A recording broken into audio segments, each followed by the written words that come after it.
All right, man. Welcome back to Man Now Sports, man. We was about to get on here and talk about a lot of NBA until we seen what happened with the Buffalo Bills and Cincinnati Bengals game with the safety Hamlin. Uh, um I forgot his first name. I'm sorry, man. My head been all over the place thinking about It's this thing, but it's it's an emotional night, man. yeah. Yeah. Um Explain what happened, man. So I was watching the game live, and it really wasn't. There was nothing abnormal about the play itself Yeah. at all. Hold on, real quick. I want Mhm. to get this out, man. His name is Damar Hamlin. Damar I want Hamlin. to make sure I got his name out right. But I drew a blank right when I was Yeah. trying to think about it. But I'm sorry. Go ahead. But T. Higgins came across just on a regular crossing route, maybe about 5 yards. Yeah. Uh, Hamlin's playing the deep safety on the right side, stepped up, made a tackle. Um, Higgins kind of put his shoulder down in his chest, and Hamlin just kind of took his momentum and threw him down on the ground. And it was a regular play, and he stood up, and he stood straight up after he made the tackle, and he kind of took a step like he was going back towards the huddle, and he just kind of grabbed his chest like that and fell straight back. Yeah. I can't. I look. I can't even watch the replay. I don't want to see it at all. Like I don't even want to see the replay at all, man. But supposedly, there was a tweet, nothing official, but there was a tweet, unofficial confirmation that his vitals was back. However, they put him to sleep so they can, put a breathing Okay. tube in. Which, Yeah. um, all right, Lamar, I post a link. Which I kind of don't understand because, if the vitals are good, I guess the breathing tube is precautionary just in case he Yeah. need help breathing again. Okay, so if his vitals are back and they're saying he's breathing on his own, that's good, a good sign for now. He's probably not. However, He's probably not stable. He's still listed hmm, in critical condition, which means right, that it could be just going away. You know what I mean? They yeah, put that breathing tube in place just in case it does go away. It's hooked up to all the machines. So if his heartbeat, whatever, goes away again, that breathing machine will automatically kick in and kickstart everything for him right, before, while the doctors get there. So, okay, in hindsight, and I was telling my brother this right after it happened, for you to go into a sudden cardiac arrest, which was obviously what happened if they had to administer CPR and a defibrillator, right? right, Um, for you to go into sudden cardiac arrest, there is probably no better place to be. yeah, Um, because yeah, everybody he needed was right there, and they started CPR right away. right there. So we're talking about he hits the ground, and within 20, 30 seconds, they are already on the field administering care to him right away. Yeah, And if that happens to you at your house, right? And I'm not so sure it's 9 minutes with no oxygen to the brain because they were giving him oxygen on the field. yeah. Um, I mean, they was breathing for him. It yeah, wasn't they like were, it's yeah. different than if you're there waiting for someone to come give you If you sitting CPR. at the house Yeah, for 9 minutes and then the paramedics show up, yes, that's different. They were yeah, administering care to him. So no, he didn't go 9 minutes without oxygen. Um, I have I have played football almost my entire life. And I've always heard about things like this happening. What's up, Chris? I've always, you hear about things happening like this. Not always, but you hear about them every now and then, like somebody collapsing at training camp or something, right? yeah, yep, Um, and that normally comes from, man, yeah, extremely wild. Like I like my emotions been all over the place. Um, that normally comes from people coming in out of shape, and then you yep, start bringing your body through a rigorous training cycle, right? yep, And your yep, body just can't keep up with it. You understand? yeah, Um, this is next to the last game of the year. This is, I mean, you've been in shape, like yeah, you're in prime shape, and for something to happen like, and especially probably the biggest NFL game of the year so far. Yeah. So you have millions and millions of people watching. I mean, my whole social media feed has been just flooded with stuff just about him. And, you know, like that, I never will. That's something I'll never forget, man. I've Yeah, they're never saying he's seen anything breathing. like that before. Yeah, Something that happened like, and especially probably the biggest NFL game of the year so far. yeah. So you have The closest thing. I'm sorry, I had no, you something good, man. playing in You the good, go background, ahead. but the closest thing I seen like that was I mean, we didn't see it live, but we heard about the and then it's video footage of Hank Gathers when he Can't collapsed on gather. the basketball Yeah. court. And I want to say it's something even more recent than that happened in college basketball too. I can't remember which player it was, but this ain't the first time we've seen it in the sports. And supposedly, and I haven't fact checked this yet, but supposedly this happened in 1971 in the NFL in a Detroit game, and they kept playing. You know, they was just savage back then. You know what I mean? So, and which is another thing that's interesting. It looked like the NFL was trying to figure out a way to get this game back started, like it was like a normal injury, and it seemed like the players and the coaches were the one that was like, nah, we're not, we don't think it's appropriate for us to go back out there. What you think? You think the NFL was really trying to get that game started, or what? I think they went into their protocol about a serious injury, and in their protocol of a serious injury is you give the teams, I think it's 15 minutes to warm back up to get back loose, and then you go back with the game. But I really sincerely think that they began to realize that this is not a norm. This is not an injury. That's not an injury. That's not what happened. That is somebody that lost their life on the football field. Yeah. And it got you think he lost his life? if they were administering CPR Well, yeah. and a defibrillator, yes, he was not alive.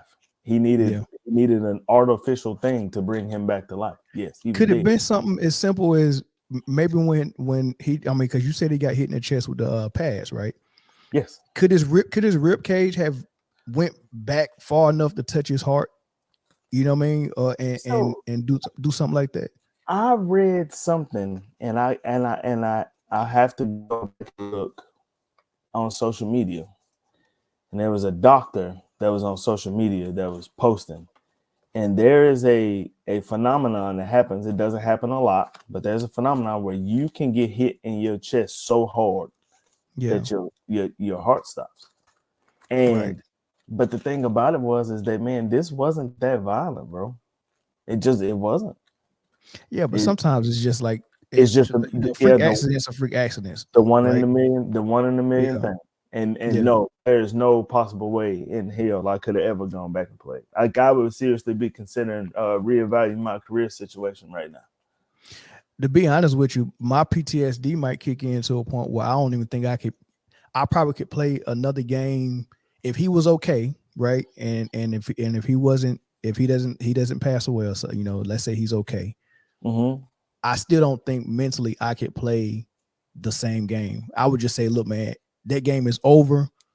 Let's move on to the next game. You know what I mean? I'll play the next opponent. If I'm the NFL, I count both teams with a tie, or I give both teams a win, and I carry on about my business. Yeah. There's no point in sitting down, wasting man hours trying to figure out how we can fit in another game in the last week of the season. Like it's no point to do that. Like, I think you made a good point. Let's counter the tie.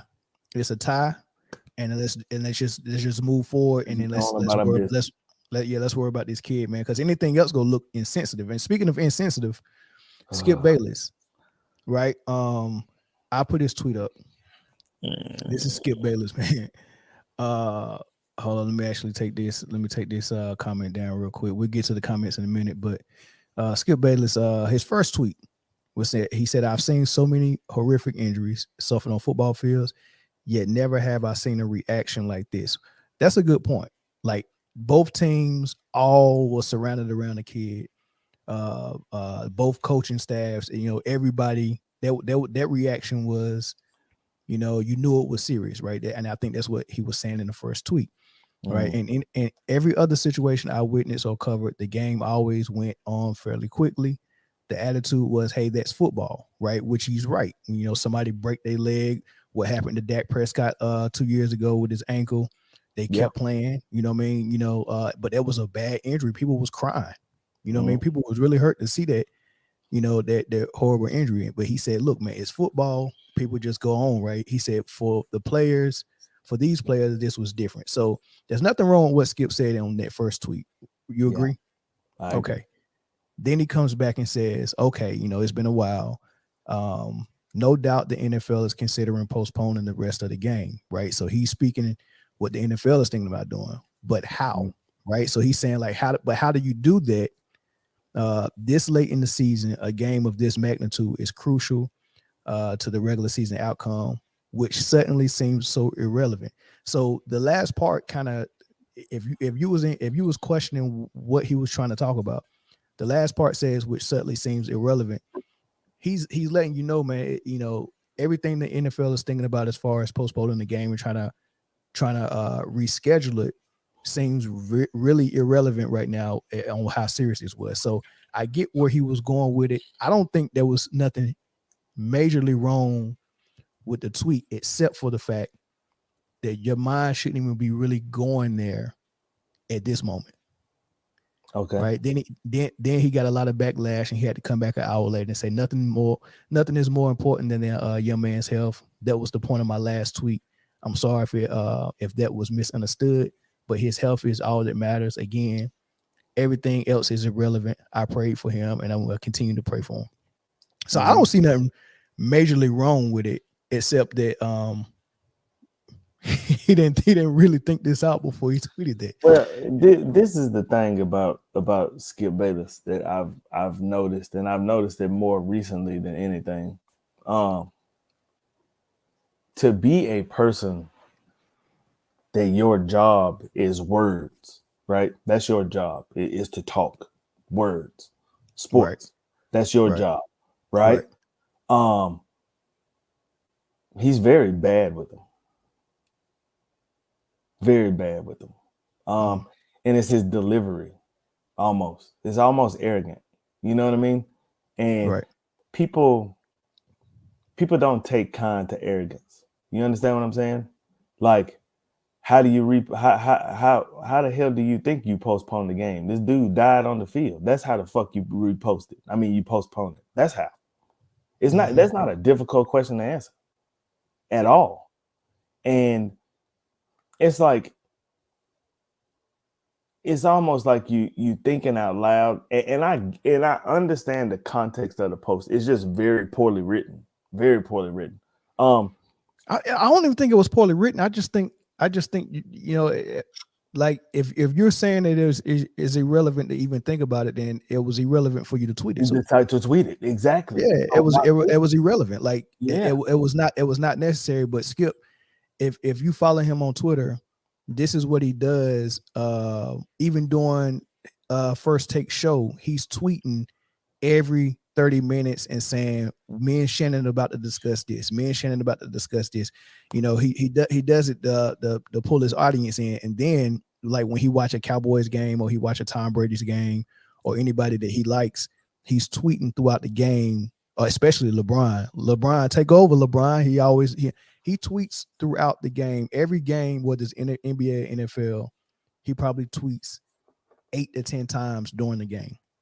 Right. So he's all that's his habit. He's always tweeting, always talking about what's going on and all that. He's always giving commentary. But this time he was in Skip Bayless, I work for ESPN mode, I work for Fox mode, where he should have just been a human at that moment. Like he was still working and he shouldn't have been. Even the announcers that was announcing the game was still in I work for the NFL mode, and they're talking about the same thing Skip was talking about. How can we postpone this, and how we like you should have like all that should have went out the window. You all know, of it. I don't know if you've been watching. I've been watching ESPN and ABC. I've been watching simultaneously ever since this happened. And, you know, Joe Buck he's the color commentator, right? And Troy Aikman is there as your subject matter expert, if you will. You know what I mean? Like, and that's kind of the way they tag team it. Joe Buck was the one that was mostly like, he was trying to figure out or trying to talk to the audience to be like, how, how do we like, no matter what happens, like we got a football game to play, right? And Troy Aikman asked him a question like, but how? How? Like, how do you play? Yeah. And they were like, he was like, he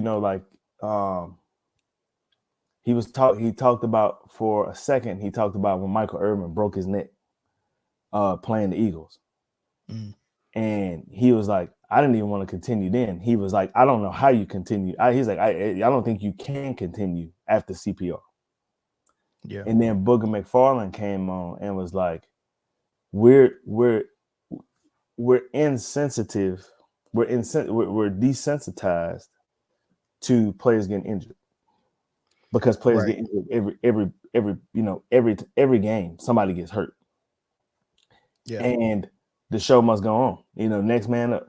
Yeah. And that's a gladiator way to think of it, man. Mm-hmm. Like we don't think the gladiators like we still operating like it's the gladiators, man. Right. And that's how we look at athletes. And look, this goes back to not just something as serious as death. This goes back to something as serious as mental health too, man. Like we was desensitized to Ben Simmons last year when he was like, man, I can't play. And everybody was calling him all types of soft hoes and B words and all this. I'm like, come on, man. Like I mean, at some point we got to realize these are people too, man. And to that point, right? They switched and Ryan Clark.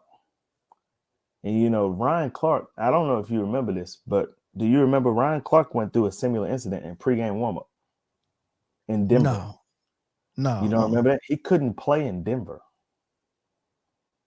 because of the altitude was too high. The altitude, he had sickle cell. Oh. And it made his sickle cell act a fool one time. They were playing in Denver. They flew to Denver to play, and it was a big game, and he collapsed on the field. Wow. And and he was like, he was talking about, in my mind, man, I was like, bro, like this might be it. You know what I mean? Because he didn't know what was wrong. And he got to the hospital, and he said that, eventually he got better. You understand what I'm saying? He got better, and he was able to come back and play. He said that he formed a team of doctors and some new medication, and stuff like that. And they went into Coach Tomlin's office and talked to Coach Tomlin. And he was trying to get him, to let me play in Denver. You know what I mean? Like, I can play and let me play. And Coach, he said it took the meeting lasted about 5 minutes. Tomlin kicked everybody out except use my son. There's no way. Like, for your dad and your mom, I'm gonna play. I'm not letting you do it. Yeah. And that's the thing about it is that that's exactly what it's called. That's what it is. It's the sudden impact to the chest that makes your heart. And that makes the most sense now. As he had an underlying condition that nobody knew about. Right. Yeah. Which is possible, but as much physical as they get, it's not that probable he had an underlying condition, but it's possible. But it's also possible that it is what is this? Comatio cordis? Yeah. I can. I need a doctor Homotheocortis. type in here. Yeah. Mm-hmm. Yeah. But I mean, how do you feel about the Skip thing though? I mean, was it innocent, or I mean, is he just this horrible person like everybody's saying he was? I don't think he's a horrible person. I just think sometimes you need to stop thinking out loud. You understand what I'm saying?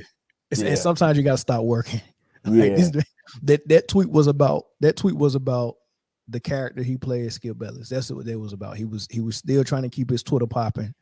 Like we didn't need all that. Like everybody else is just simply saying, please pray for the brother.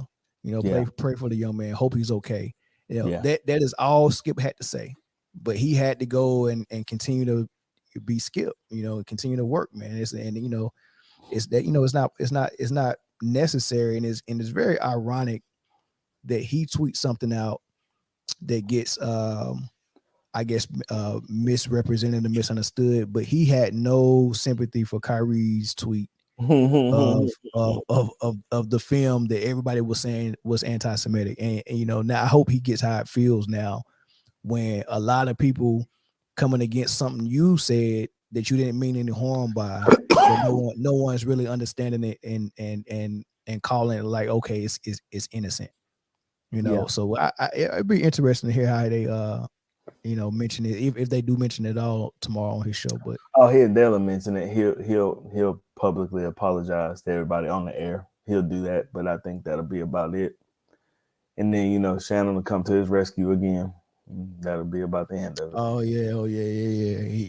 Shannon. Shannon about to be on there, man. Yeah, but I was talking to my mother, and like football, and you know me very well. Football is a big part of my life. I thought you was about to say it was your aphrodisiac, but go ahead, Lamar. I thought you was tapping in. I shared the link, man.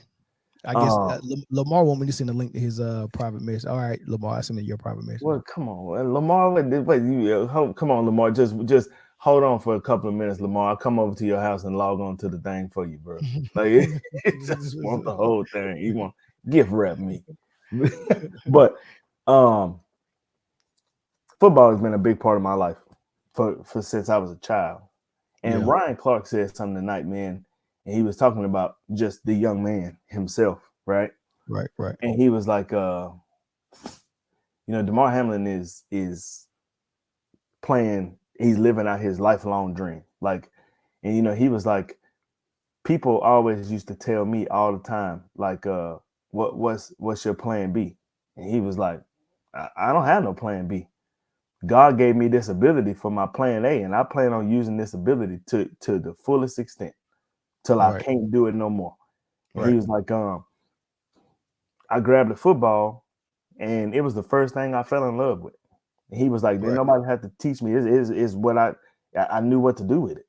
You know what I mean? Right. And I've been trying to like explain that to people for years, right? They be like, you damn near 40. Why are you still playing football? I love it. It's what I do.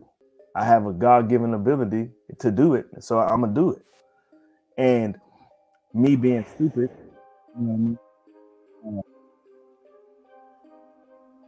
took that away from me for doing it probably as a living. You understand what I'm saying? It's just my decisions is what took that away, and I chose to go another route. But you've known me throughout my naval career. I've always played football. That's just what I've done.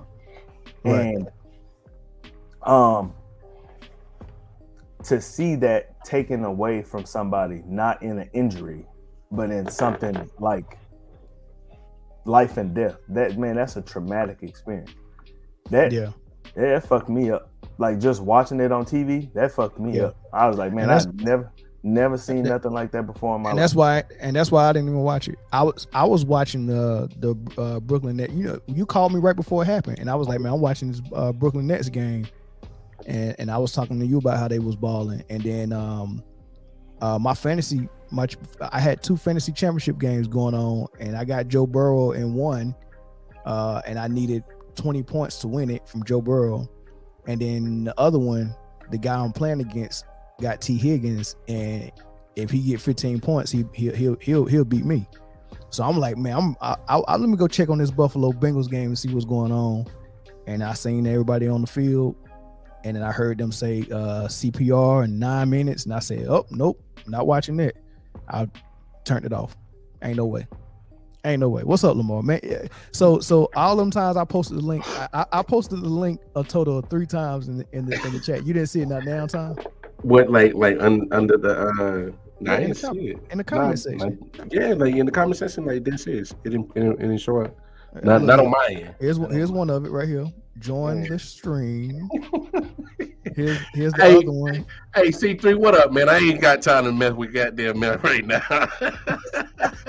I ain't got time for man right now. Look, as soon as he said this is Lamar, tap me in, Mel.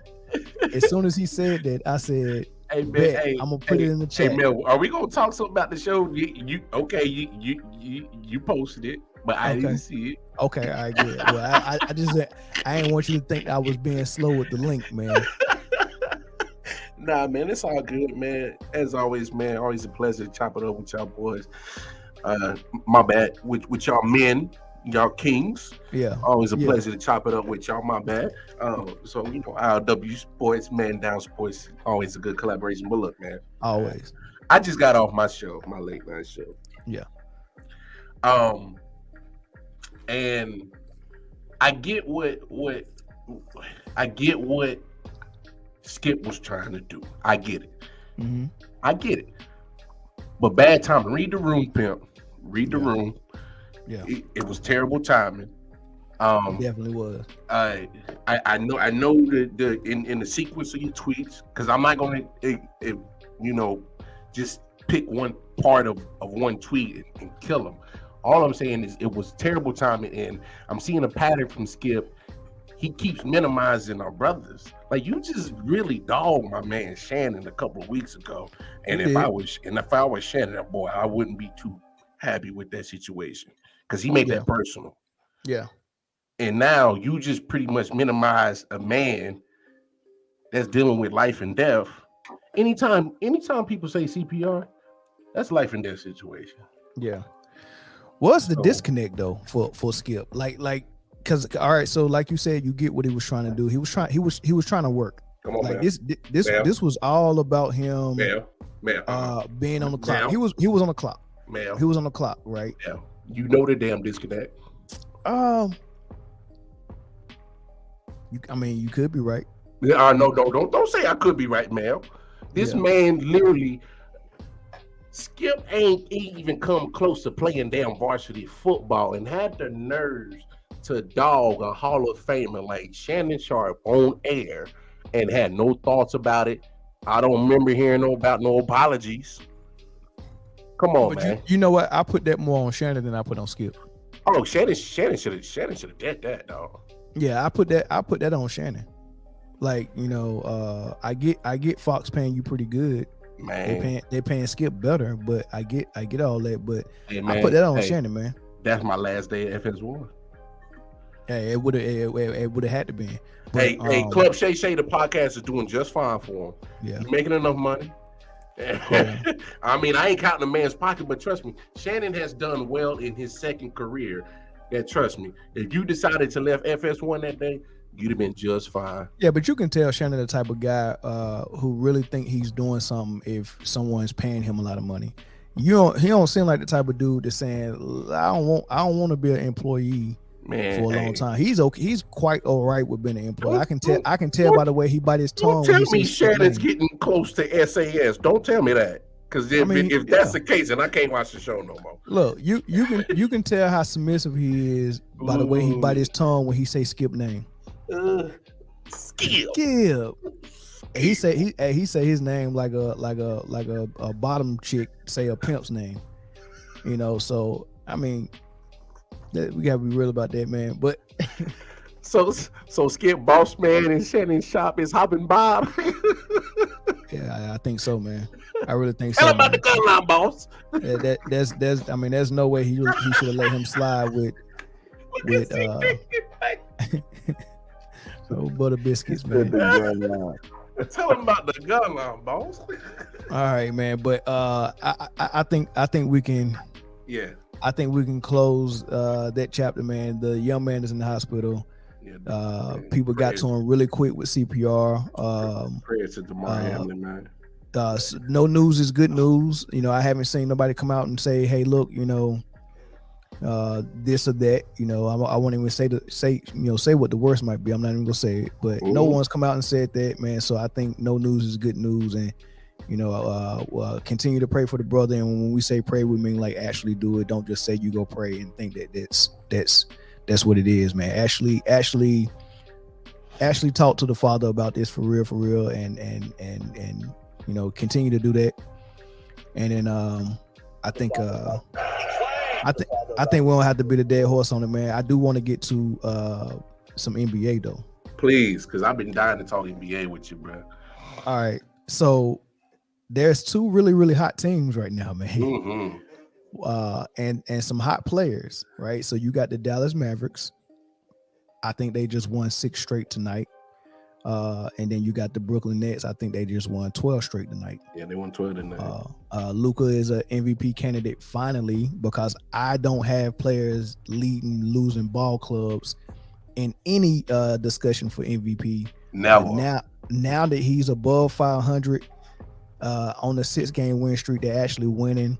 Now I can put Luka in the MVP discussion.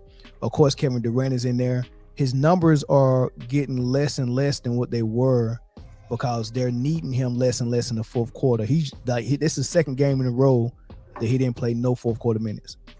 The game's been blowed out in Charlotte. The game was blowed out in San Antonio tonight, and Kevin Durant sat down, right? Kyrie Irving's playing lights out. The defense looks really good. They're blowing teams out. Now, here's my thing. Which team is playing the best basketball? Is it the Brooklyn Nets or is it the Dallas Mavericks? And which player is playing the best basketball, Luka or KD and Kyrie? Corey, I want you to go ahead and go first, because I think you told me 7 straight for Dallas. 7 straight. 7 straight? Yeah. All right, I stand correct. Tonight, maybe 7.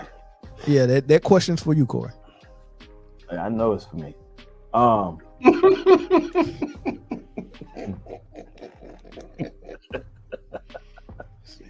If you know what I'm about to say. You know what I'm about to say. Shut up, man. I think that both teams are playing well. I like the way Brooklyn's playing better than Dallas. You do not, so you go switch up once the camera came on. That ain't what you said when I called you earlier. I said don't forget about my Mavericks when you was just gloating about Brooklyn. Well, I'm gonna be honest with you. I don't think the Mavericks, despite them actually pulling out some wins, 7 straight. I don't think they're playing that good. I don't think they're playing good basketball. I do, because I think Christian Wood is getting more and more involved, and that's all. That was the missing piece.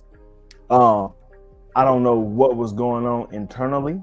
I don't, but I think it had to be something internally that was happening, because you just don't keep starting Dwight Powell over Christian Wood and think you're gonna win a basketball game. You just don't. Dwight Powell was coming in and scoring like 7 points a game, something like that. They bring Christian Wood in, and he's been averaging 19. I don't know what it was. It probably had to do something with the player and the coach, you know what I mean? And Jason Kidd probably not playing no games with him, you know what I mean? But if you remember, the same thing happened with Luka last year at the beginning of the year. No, last year at the beginning of the year, he sat Luka out two games because he was out of shape. I don't even think it was 2 games. I think it was more like 2 weeks. He was chunky. Yeah, he said, man, go get in shape, man. It was like 2 weeks. It wasn't 2 games. But I'm gonna tell you what it was for Christian Wood. This is what it was for Christian Wood, and you can pick one of these 3. It could have been all of them. It could have been one of them. Okay. He needs a new contract, right? And quite honestly, I don't think they want to pay him what he should be getting. As far as what the max is for a player his caliber. I don't think they want to give him that. So they don't want him to really perform too well, because then his agent's going to be like, look, y'all got to give him this money. Time to pay. Right. So I really think they were saying, man, can we get the points we need from Christian Wood without having him actually really explode and then break our pocketbooks, right? So they was trying to use him in a way where we can get 15, 20 from you every night, but then we're not gonna play you too much, because then you overperform expectations and ask for more money. That was one thing. The other thing is he has a scorer's mentality. He wants to score. He wants the ball. He wants it in his spots. Same way Porzingis did. He wanted it in the post and all that stuff. And that doesn't fit well with Luka. Luka is better suited with a player on the floor like Powell, like Dinwiddie, who is, look, I would get the rebound and come right back out and look for Luka and give it to you, and then set a screen for you and let you do your thing. Powell is okay with that, because Powell don't have any offensive weapons. Okay. Right. So setting screens and getting offensive rebounds and throwing it back to Luka is pretty much what he gets paid to do. Right. And same thing with Maxi Kleber and all these dudes. All they do is space the floor and shoot threes, so Luka can do his thing. Yeah. So what the Mavs was really doing is saying, let's put this offense together so Luka look as best as possible, and we're going to try to win like that. And then they realized they couldn't win like that. They kept trying, and then they had to put Christian Wood in. Okay. That's what I think was going on. You know what I think was going on? What's that? He wasn't playing no defense. And Luka never plays defense. So I mean, how you go punish? How you go punish? No. How you go punish a role player for doing something your star ain't doing? Agreed. I'm not disagreeing with you, but you can't have two of them on the court that's not playing defense. That's the same exact thing. You know how you fix that? You know how you fix that? Make your star do it, and then everybody will fall in line. I don't think he can. I don't think he can either. That's why he's not the MVP. Yeah, MVP is valuable on both ends of the floor. Yeah, okay. Anyway, who's the MVP trophy named after? That doesn't matter. No. Just ask the question. Who's the MVP trophy named after? That doesn't matter. But who's in there? It does matter. I'm gonna tell you this right now. It does matter. Because it does matter. Like, I would not name a trophy after MVP. I wouldn't name a trophy after a person. I can name you a whole lot of players that don't play defense that got an MVP. And that's gonna change if the NBA listen to me. It's gonna change, because you just put Michael Jeffrey Jordan's name on that trophy. Every MVP that gets awarded that trophy better personify what Michael Jordan was on the floor, and that means playing 82 games. That means playing both ends of the floor. It's not the MWA. It's the NBA. It's not the Melvin Wall Association. It's the National Basketball Association. Okay? But you're not listening to what I'm saying, Corey. Wow. Lamar. I talked to Lamar. Who is the trophy named after? It's Michael Jordan. It's named after MJ. Did Michael Jordan play offense and defense at an elite level? Both sides of the court, elite. Right. Mm-hmm. Anybody who's named the MVP after this year, or starting this year, since they named the trophy after MJ, would they better epitomize it? You better live up to that name. And if you don't, you're not wrong, man. You're not wrong. I'm with you. Lamar. Hold on, C3. No, hold on, C3. Hold on, C3. Okay, Lamar, you starting to sound like Shannon. Stop now. Don't do that. Skip, Corey. Look, man, you ain't shit. Anyway, you're not wrong. But the only backlash I'm gonna give to your take is you got to look at the landscape of what the NBA is. Where do you see a two-way player? Okay, Clay is probably the most. Well, he's never gonna be in the MVP discussion. Well, no, yeah, but yeah.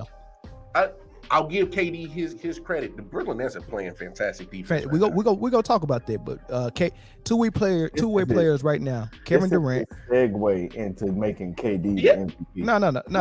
I don't think it's a segue making KD MVP. All I'm saying is if we're going by the MWA, a Melvin Wall Association, right. KD would fit the MVP mode right now. Right.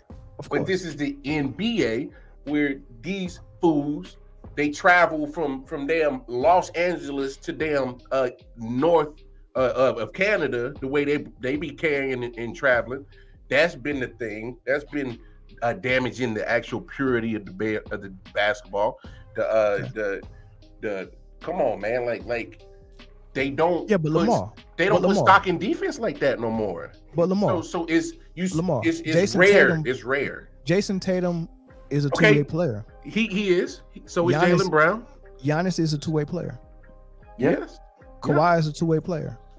If he can stay healthy, yes. Paul George is a two-way player. That's Kevin Durant is a two-way player. Okay. Joel Embiid is a two-way player. Okay. Jokic, right? I give you Jokic. No, I ain't gonna say Jokic. I have. You ain't gonna say Jokic? Not no defense. No. Oh, okay. That man is barbecue chicken on defense. I'm not giving you. He getting cooked left and right. So I'm not gonna give it to him. But it's a lot of two-way players out there.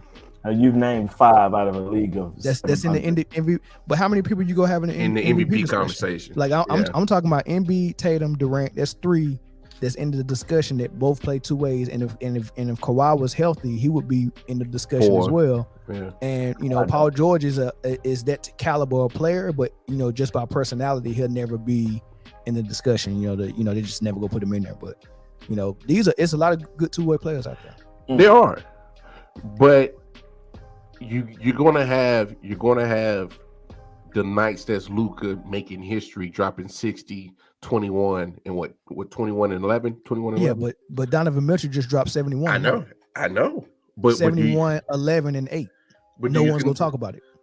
Nobody's gonna talk about it. No, because of what happened with Buffalo and Cincinnati. He didn't even talk about the game afterwards. He was talking about the safety from Buffalo. They weren't go talk about that game regardless, and we know it. We know. Oh, ESPN. No, ESPN wasn't going to talk about it. They spent almost 2 hours talking about Damar Hamlin. The bottom of the screen is about him scoring 71, but there's no coverage about it because of what happened tonight. And there ain't gonna be no coverage. No, it won't be. It don't fit their narrative. Like I'm saying, even if what happened in Buffalo didn't happen, they still wouldn't go come out and make a big fuss about what he did, because there was people that dropped 60 this year. Luka wasn't the only one that dropped 60, but you can't name the other one.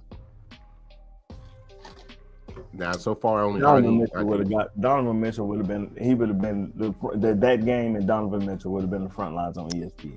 Okay. 71 is pretty monumental. Yeah. Okay, we'll see. Yeah, 71 was nuts.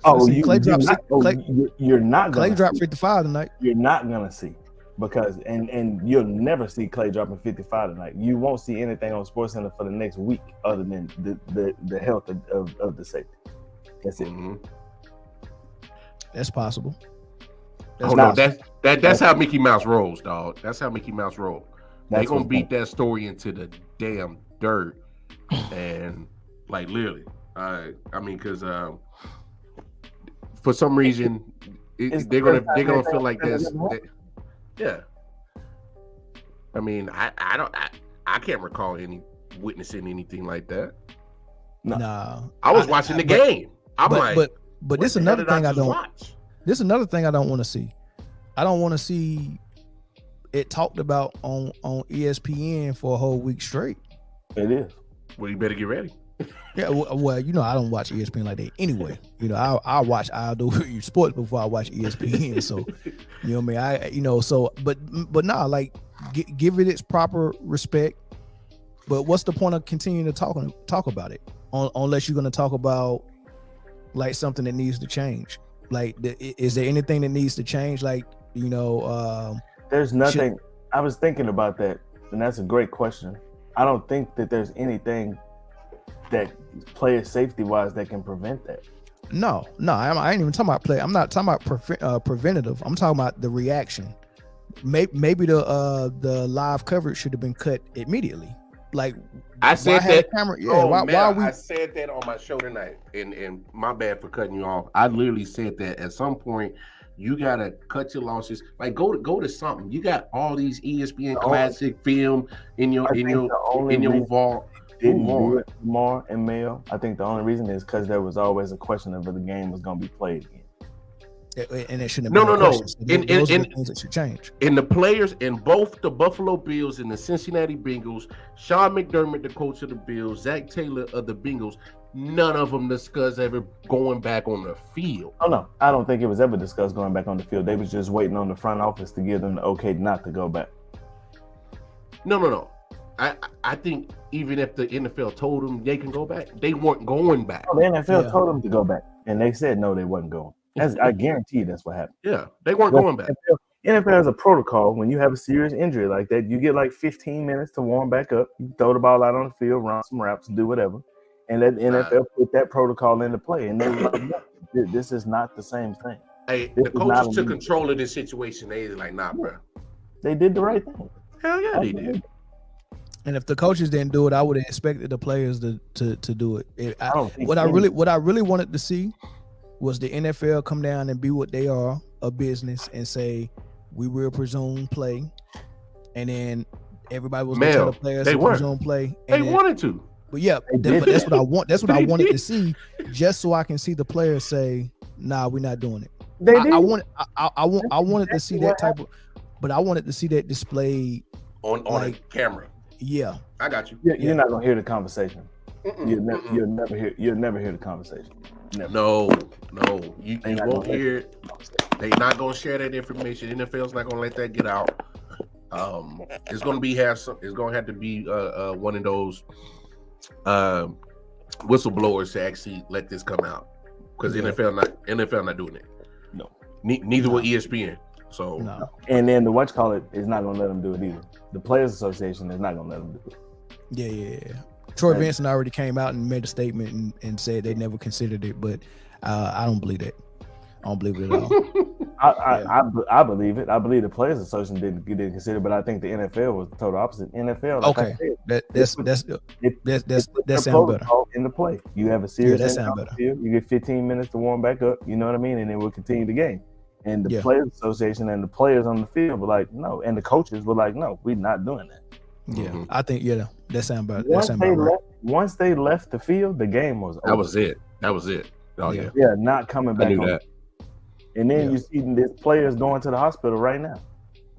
Stephon Diggs called an Uber. Yeah. Man. It was just unfortunate that happened because, like, literally Spider-Man went off tonight. So, like, nobody's going to even, like, you'll see the ticker. You'll see the on the NBA bottom ticker, Donovan Mitchell dropped 71. But I mean, and, like, it ain't gonna get no love. And even during his press conference after the game, he was like, I don't even really want to talk about my game. I just want to send my prayers. The Cleveland Cavaliers and my personal prayers to Damar Hamlin, for the incident that happened in the Buffalo game. He was like, I didn't witness it. I didn't see it. He was like, but and that's crazy, Mel. You said that. I didn't even notice that Clay dropped 54. Mm-hmm. Clay dropped 54. They had to go to double overtime to get it though, but he had 52 by the second overtime. By the first overtime, he only had 2 in the second overtime. But Clay dropped 52. Donovan Mitchell dropped 71 tonight. The Brooklyn Nets just blew, which is interesting because just a couple of nights ago, Luka and the Mavs played the San Antonio Spurs, and they needed a pretty much a miracle at the end to take care of them, just like they needed a miracle to take care of the Knicks. So they're beating these teams by like 1.2 points, where Luka's dropping 50 and 60. And here come the daggone Brooklyn Nets blowing. I mean, they blew them out from the jump. Kyrie had 15 in the first quarter. He caught a dunk off the rim that looked like he was. I didn't know when Kyrie get them off times like that. like 3 years ago, he started jumping like that. I don't know what happened. I guess he got in his prime and got some bounce out of nowhere, man. But yeah, man. KD had 25, Kyrie had 28, 71 for Mitch, 54 for Clay, everybody was going off. It was a good night for NBA, to be honest with you. Hey, can I get on my soapbox for a minute, being a sad Go ahead. Lakers fan, real quick? Go ahead. Look, I get LeBron's playing good basketball lately. It looks good. He's doing, typical put up crazy numbers, LeBron, and everybody's, oh, wow, look at him. He's so impressive. The 38-year-old still putting up 35 plus. Oh, yeah, look, it looks good. It looks good. But here's my problem. It don't mean nothing. Exactly. You still 16-21. You way under 500. The team, you in the Western Conference where you are literally in the 12th seed, and all those teams above you are better than you as a team. And on paper they shouldn't be. And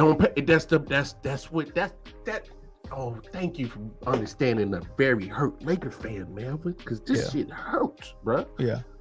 Like, why am I getting superstar quality play, but it don't mean nothing? So I'm gonna explain to you what's going on with the Lakers and LeBron James. What we're seeing from 38-year-old LeBron right now is what we're seeing from 40-year-old Jordan with the Wizards.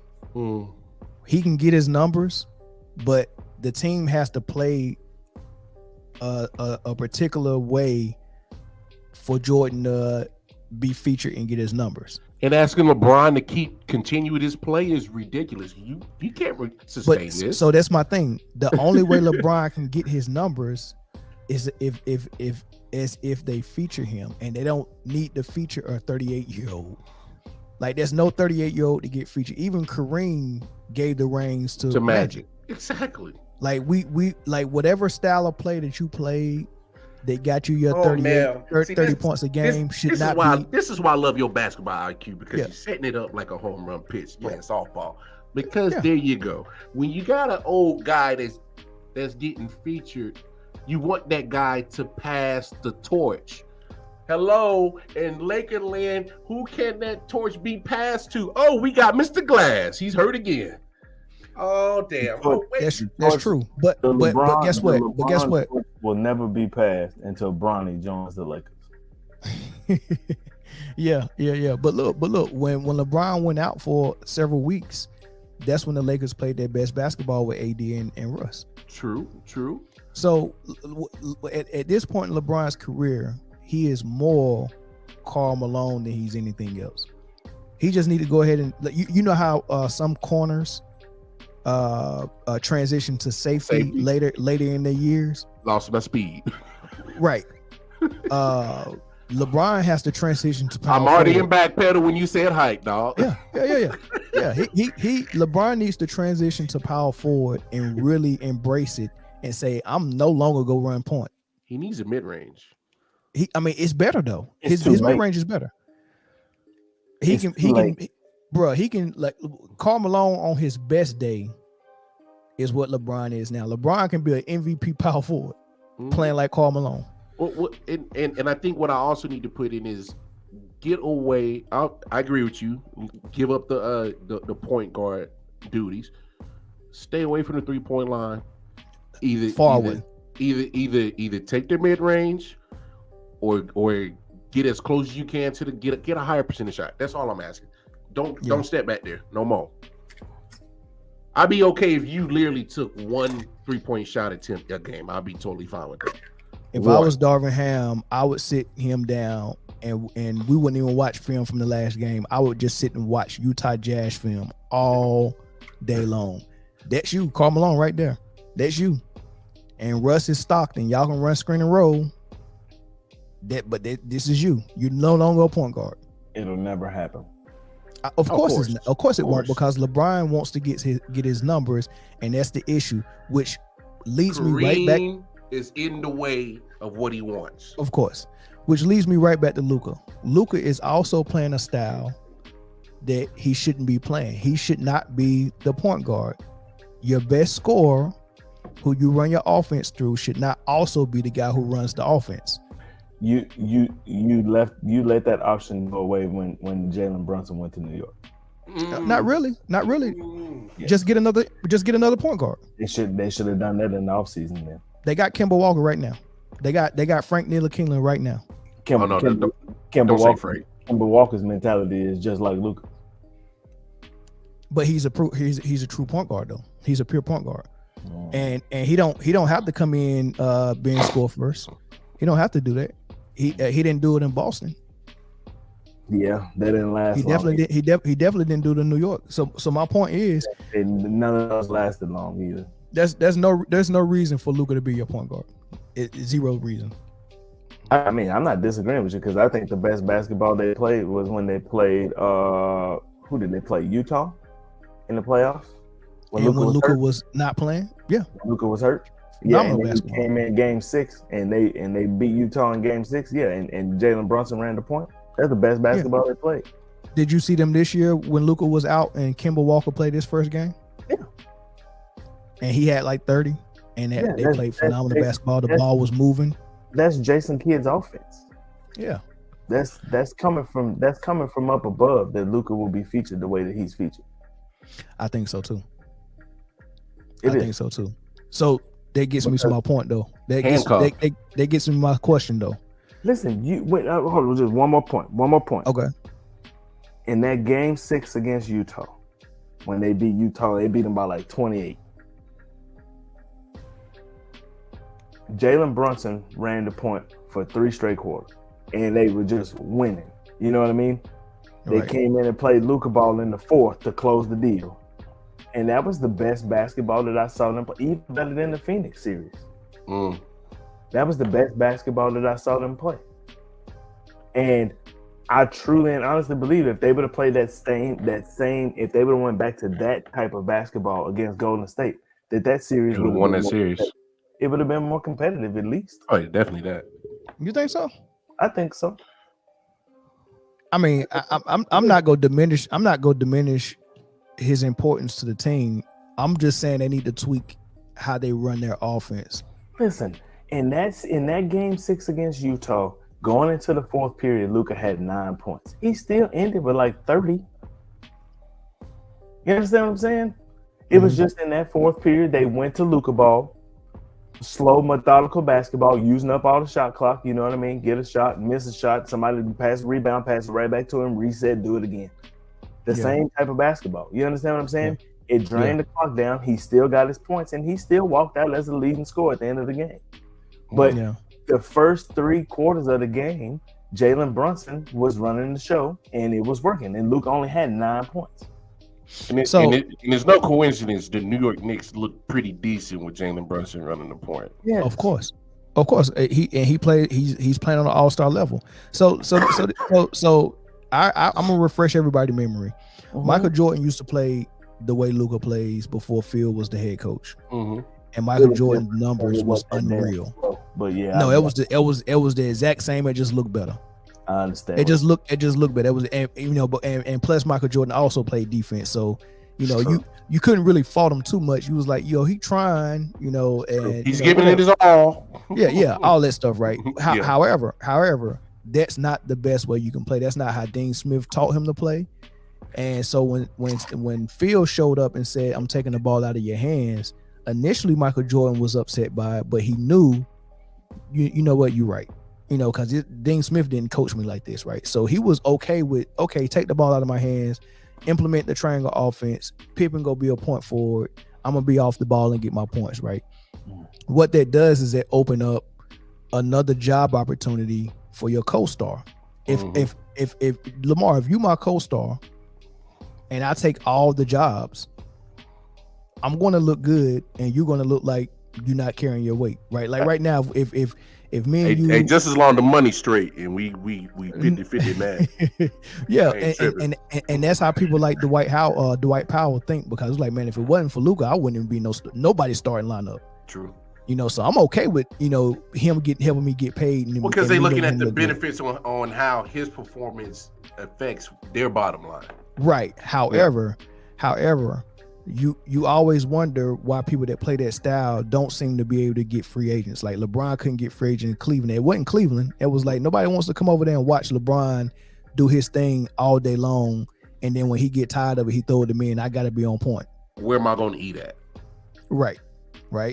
So Luka has all the important jobs and roles in the Mavs offense, and his co-star don't have anything until Luka goes to the bench. And you know, if we practice all day long and our philosophy on offense is Luka ball, then what are we running when Luka goes sit down? We're running Luka ball, but without Luka. So then when he gets his turn to run high screen and roll, that makes sense. Okay. Because if I'm better suited for a different type of offense, we just can't switch it up when Luka goes to the bench and run motion or run the triangle. We got to run Luka ball, and that's why it always looks like the offense is stagnant when Luka goes sit down, because it don't operate without Luka. When Michael Jordan sat down, we're still running the triangle, and the triangle wasn't for Michael; it was for the others. You get what I'm saying? So the best formula for a superstar is to give the point guard duties up, get off the ball, score unrelentlessly, and defend unrelentlessly. Yeah. That's it. Defend your man and score, and then let the offense be ran by your by your offense or your point guard. It sounds great, but LeBron ruined that for basketball. He did. But even LeBron couldn't get it to work without a super team or close to a super team. Yeah, duh. I mean, yeah, we know that. You know what I mean? Yeah. But LeBron ruined that for basketball. So what you're saying is absolutely correct, and I agree with you 100%. It's not gonna happen. Well, I got Chris on the on here. Chris, man, who the MVP this season so far?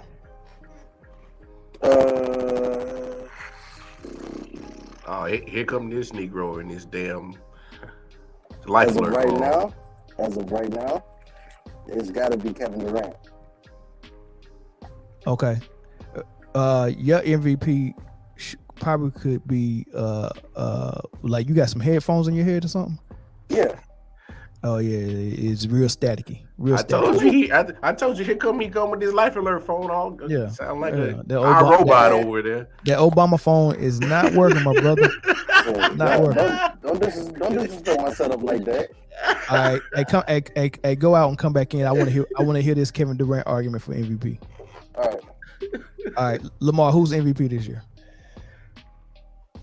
I'm either going Tatum or Durant, just because they both are liable to drop 30 plus on you at any time, and both are putting the effort on the other end of the floor playing defense.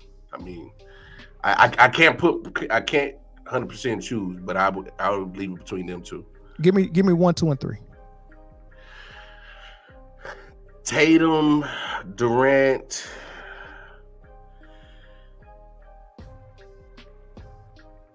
Jokic, Luka. So all right, so what's your criteria? Everybody got their own criteria. Let me hear yours. Well, obviously, the numbers got to be there for you as an individual, but your team got to be winning too. If your team ain't in conversation as in being one of the top 5 teams in either conference, I can't take it serious, because you just patting stats on a 500 less average team. Like, I never understood how people get love for MVP talks just because you averaging a triple double, but your team ain't even nowhere close to contention or being one of the best. I never understood that. See how they do it. They explain it away and be like, "Oh, the only reason why his team is 15, playing 500 ball is because he don't have help." Nah, because I and especially with Luka, and reason why I had him last is because my thing is he's had help before, even when Kristaps was there. And I know the knock was on Kristaps is he can't stay healthy. Okay, so he played 57 and 43 games for 2 years in a row, averaging 20 points and damn near 10 and 9 rebounds a game. Mm-hmm. So let's not act like he ain't had help. Come on, right. 20 and 10, 20 and 9 is pretty damn helpful. I don't care what he had Bronson and Porzingis together. Yes, that's what I'm saying. So you saw how Bronson been doing this thing, and then if you can get Tim Hardaway Jr. on a consistent basis of his average and being on a consistent play, I mean, it's not like the man ain't had no help. Come on now. We had to let the dude is playing for. That's what I'm saying. Yeah. And look at what Porzingis and Brunson is doing right now for the Wizards. Away from him. That's what I'm saying. So come on, don't act like the talent wasn't there. Yeah. It's the system, just like you said, and I agree with both you and Corey. That's not coming from Jason Kidd because we know what game Jason Kidd played. We saw him play basketball. Yeah. What you got your team doing is not the basketball you played. Yeah. Jason Kidd, we know that. We ain't stupid. You see how Rick Carlisle got Indiana playing right now? Come on, man. Rick Carlisle saw the writings on the wall and said, "Man, give me a body, yo." Yeah. Do you blame him? Corey, who's your 1, 2, and 3 for MVP? And then what's your criteria? Durant, Luka, Tatum. What's your criteria? Because I ain't got Luka in my top 3 right now. Well, of course you don't, because you don't I like. put Jokic in front of him. I'll tell you who I got. But I will say that Luka is on the radar now that they're winning. He wasn't on the radar when it was at 500 or below. Okay. All right. What's your criteria? You got to be the best overall player in the league. What does best overall mean? That's got to have a definition. Like put it this way: if the NBA said, "All right, we want to have a criteria in black and white on paper on these awards," and they said, "Corey, I want to put you in charge of writing what the criteria is for MVP." That's never so that way they can sit and follow it like a sailor the quarter board and be like, "All right, checking the box, checking the box, checking the box." Make it dummified for the voters. I'm just hypothetically speaking. If you could make the criteria for the NBA, what would it be? I can't go with a hypothetical. I mean, it's gonna be the best player in the league. That's what it's gonna be. Every year, the best player in the league is MVP. Yeah. That's tough, Corey. It's really That's not. tough. It's really not. It don't mean nothing at that point. It's also gonna come down to who gets the publicity, and you know who's getting the publicity. Hey, now he come in with feedback in the background with 17 TVs on. Good Lord, man. All right, what's up, Chris? How about now? Is it straight now? Not quite, but we go roll with it, man. Who's your MVP and what's your? Oh no, hold on. We still listen to Corey. Corey, give me a criteria, baby. Come on now. Give me a criteria. Oh, Corey done froze up. Oh, he done froze with that Kool-Aid grin on his face. Yeah. He must have been looking at some more smutty pics, man. Corey, what's your criteria for MVP, man? I'm not.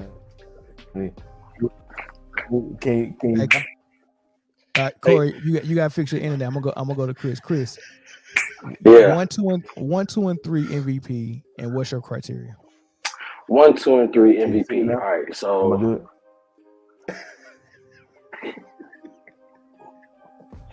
Stop. Go ahead, Chris. 1, 2, and 3. I got Kevin Durant number 1. I have Jason Tatum number 2, and at number 3, I got Zion. Take cough medicine. You got Zion number 3. I got Zion number 3 right now.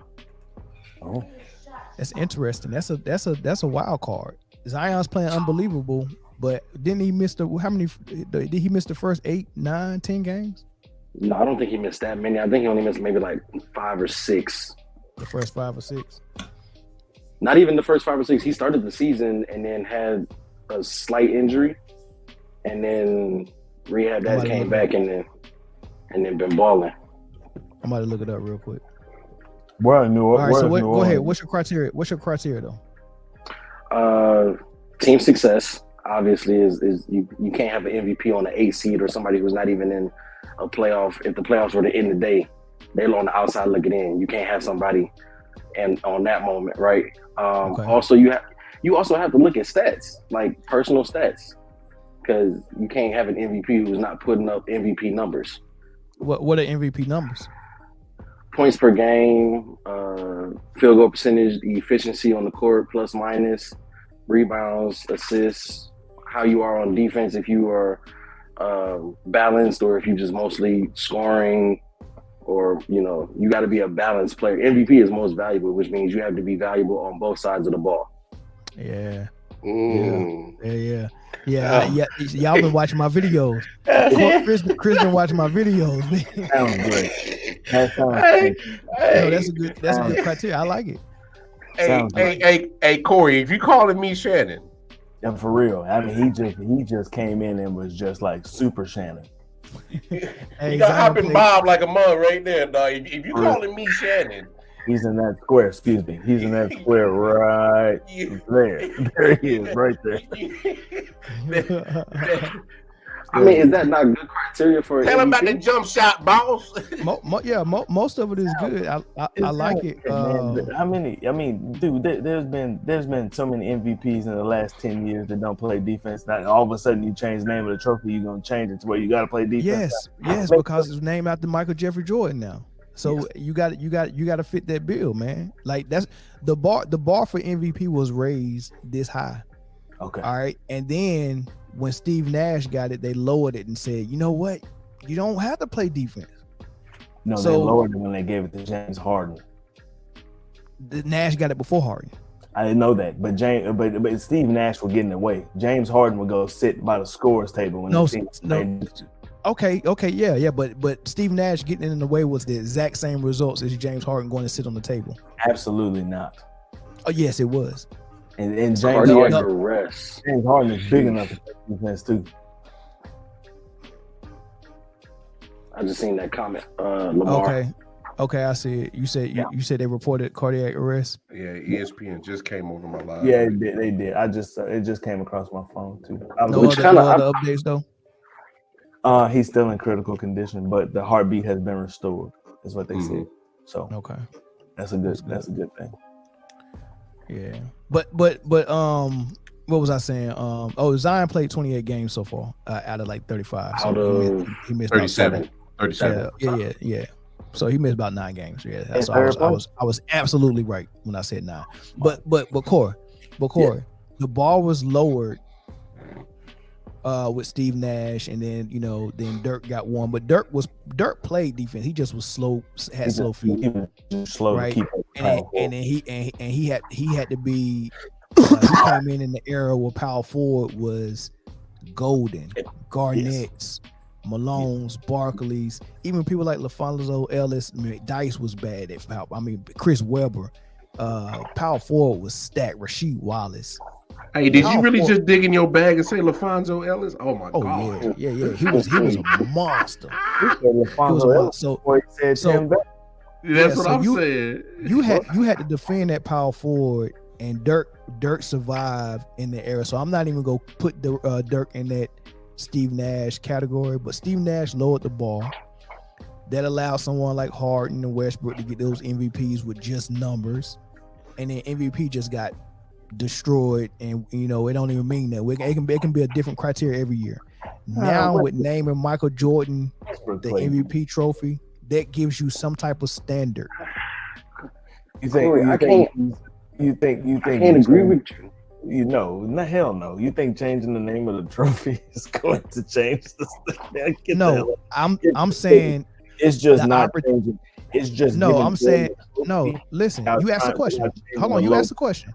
I'm saying the opportunity is there since they changed it, and they should raise the bar. Great cleanups, but it's not gonna work. It's not. Corey, was a I'm not great- debating. I'm not debating you if it's going to work. I'm telling you what they should do. I'm not telling you it's going to work. I'm telling you that it's not gonna happen. Well, that's my criteria. My criteria. Okay, is MWA. We've based talked on- about this already. My criteria is based on Michael Jordan and the trophy being named after him, and I can show you what Michael Jordan was all about in his first MVP season all the way to his last MVP season, right? In a perfect world, you are absolutely right, man. But we said this a million times on your show, my show, WWE, NFL, NBA is creeping up there with them. They've been up there. You said Hey. no, absolutely not. And I know you. And you put the WWE over the NFL. Come on, man. You're talking about a $27 billion corporation. There's No. business than the NFL. I'm not talking money wise. I'm talking about what they're trying to do, as in their objective is to entertain. Oh yes, of course. We're talking about predetermination. We talking about scripts. Not to the WWE's caliber, but as far as like, look, man, we're gonna facilitate certain things to happen in certain ways because it's better for our money. Yeah, I mean, and it's real good for Luka to get MVP. They've been trying it for 3 straight years. He just can't close the deal. Listen, I'm gonna tell you, yes, he can. Because he can't sustain it. He can't sustain those numbers over 82 games. I'm gonna tell you why Luka don't get superstar fouls. He don't get none of that. You know why? He talk too much. No, he definitely does get superstar foul. The game tonight. Hold on. The game tonight. The Rockets and that small young ball club had them blowed out. I sat and watched the third quarter, and I'm not watching it. I'm driving on the highway, so I'm listening to it. So I didn't get to see how it looked. But every time Luka came down, if he didn't get a clean shot, he got to the free throw line. Okay, and they nickel and dimed them back into the game. Okay, so when it got to the fourth quarter, they was on down 4. Rockets though. I'm talking about, let's say, take for instance, you go into the series last year with Golden State. Luka didn't get no calls against Golden State. Of course not. He didn't get no calls. Kristen, don't sit over there with your face smeared up like that, like he did. Because if he got some calls, the games would have been closer. They got blown out in every game they played. Ain't had nothing to do with no calls, man. Sometimes you can't give enough calls when the team is just that outmatched. If Golden State not missing no shot, Luka was getting treated like a stepchild. Is what he was doing. He looked slow and fat. Is what he looked. Yeah, because he had somebody like Wiggins guarding him. And he couldn't do nothing with that man. Yeah, but superstar calls, if Wiggins blow on him, it's a foul. That did not happen. Cool. Steph Curry go to the hole and somebody stick their finger out at him, he getting the call. Luka run his mouth too much. It pissed people off. You can tell, you can look at the referees, they be mad as hell because he crying every single time down the court. If his shot don't fall, he's crying. Luka definitely cries a lot. But he's definitely getting the hands off the merchandise treatment. Yeah, I don't know unless it's against a team who has another player who's getting the hands off merchandise treatment, like Steph Curry. Like it was like the red carpet was rolled out for the Warriors to win that championship. Whatever reasoning, it is what it is. But it just wasn't Luka's time. You gotta wait your time, but he definitely gets the calls. Yeah, against the Houston Rockets, you're right. He does.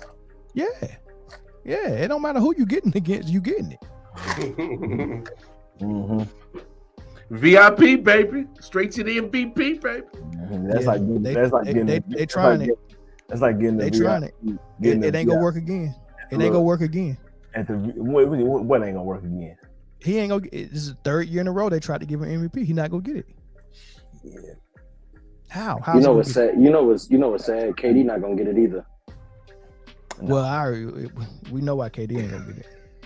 No, he won't get it. It's so sad that he's having the best season of his career. The best season of his career. And you think back to the Golden State years, the late OKC years, and this is the best season of his career, and he won't get MVP this year. Nope, his MVP days are over. But I mean, he can at least try to get a ring. I mean, that's gonna be hard too, because like them boys out there balling something crazy. They look like the best team in the league right now. They look like what Golden State's supposed to look like.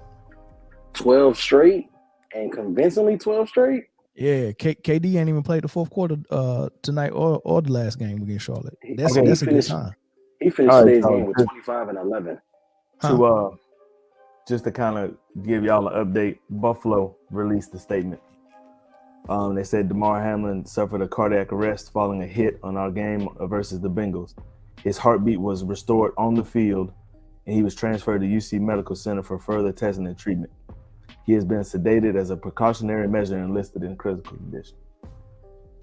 Okay, that's good. It kind of falls in line with what you said earlier, Corey or Mel, about getting hit just hard enough to because like I said it in the comments, like if you look at the immediate reaction from Hamlin, he got up and then he just was out.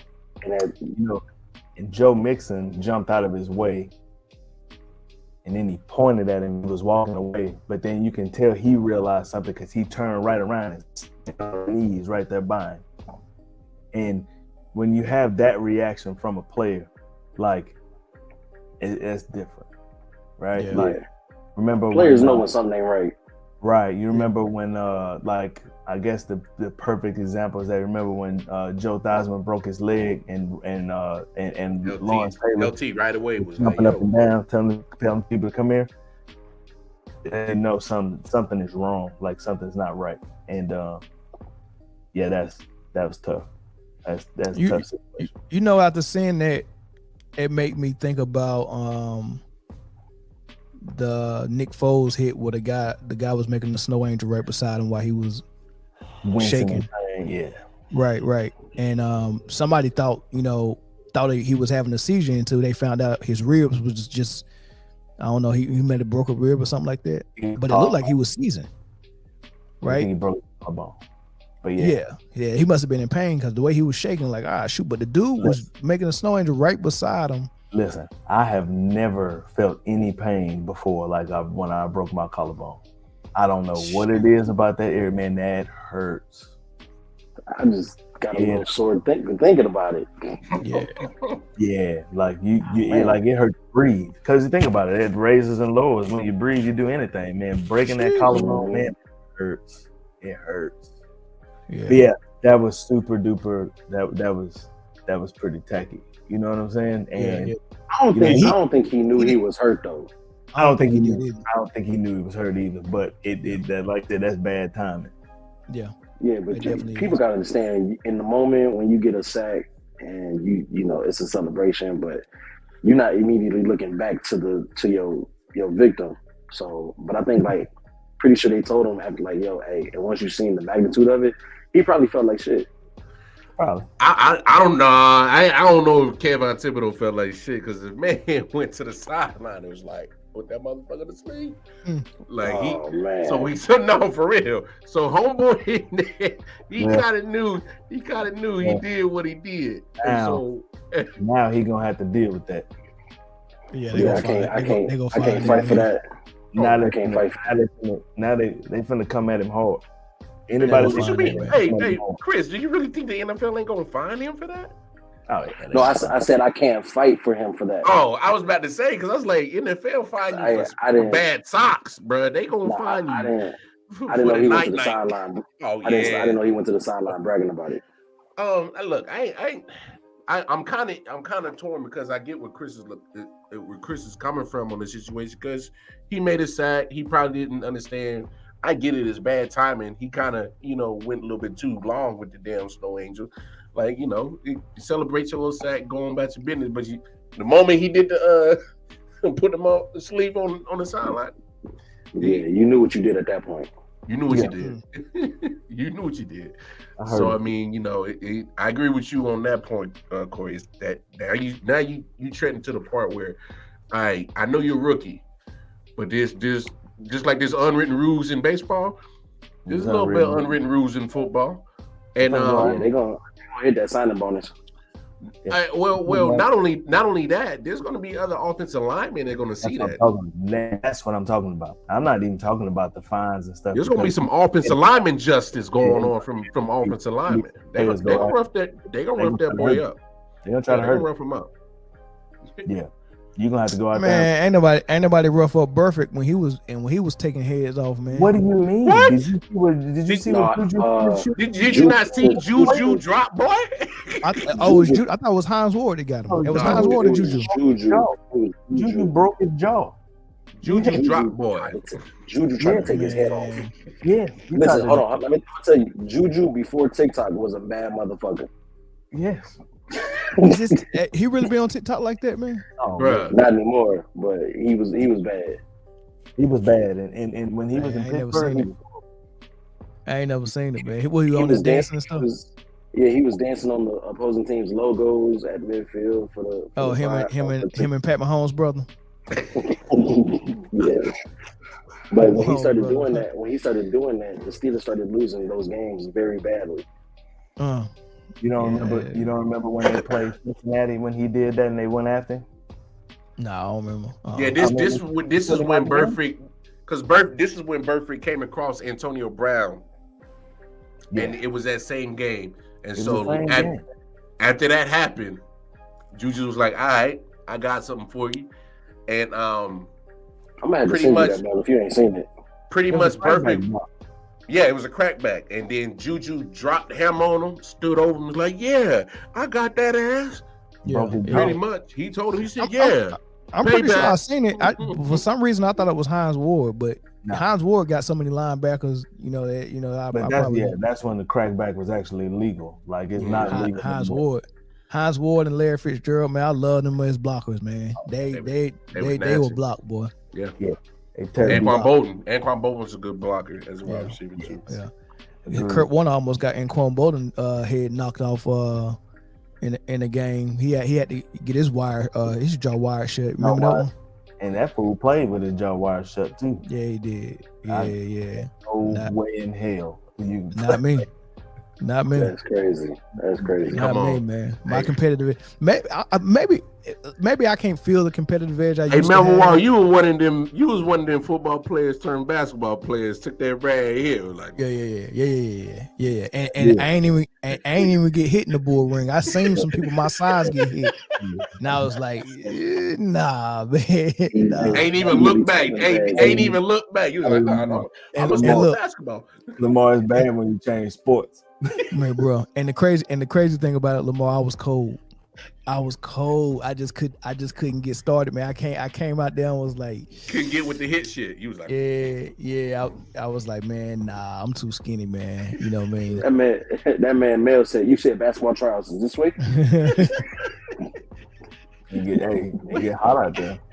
Hey, basketball don't start in February. Damn, when is it? Man, I went to start till November. I ain't even turned my equipment in, man.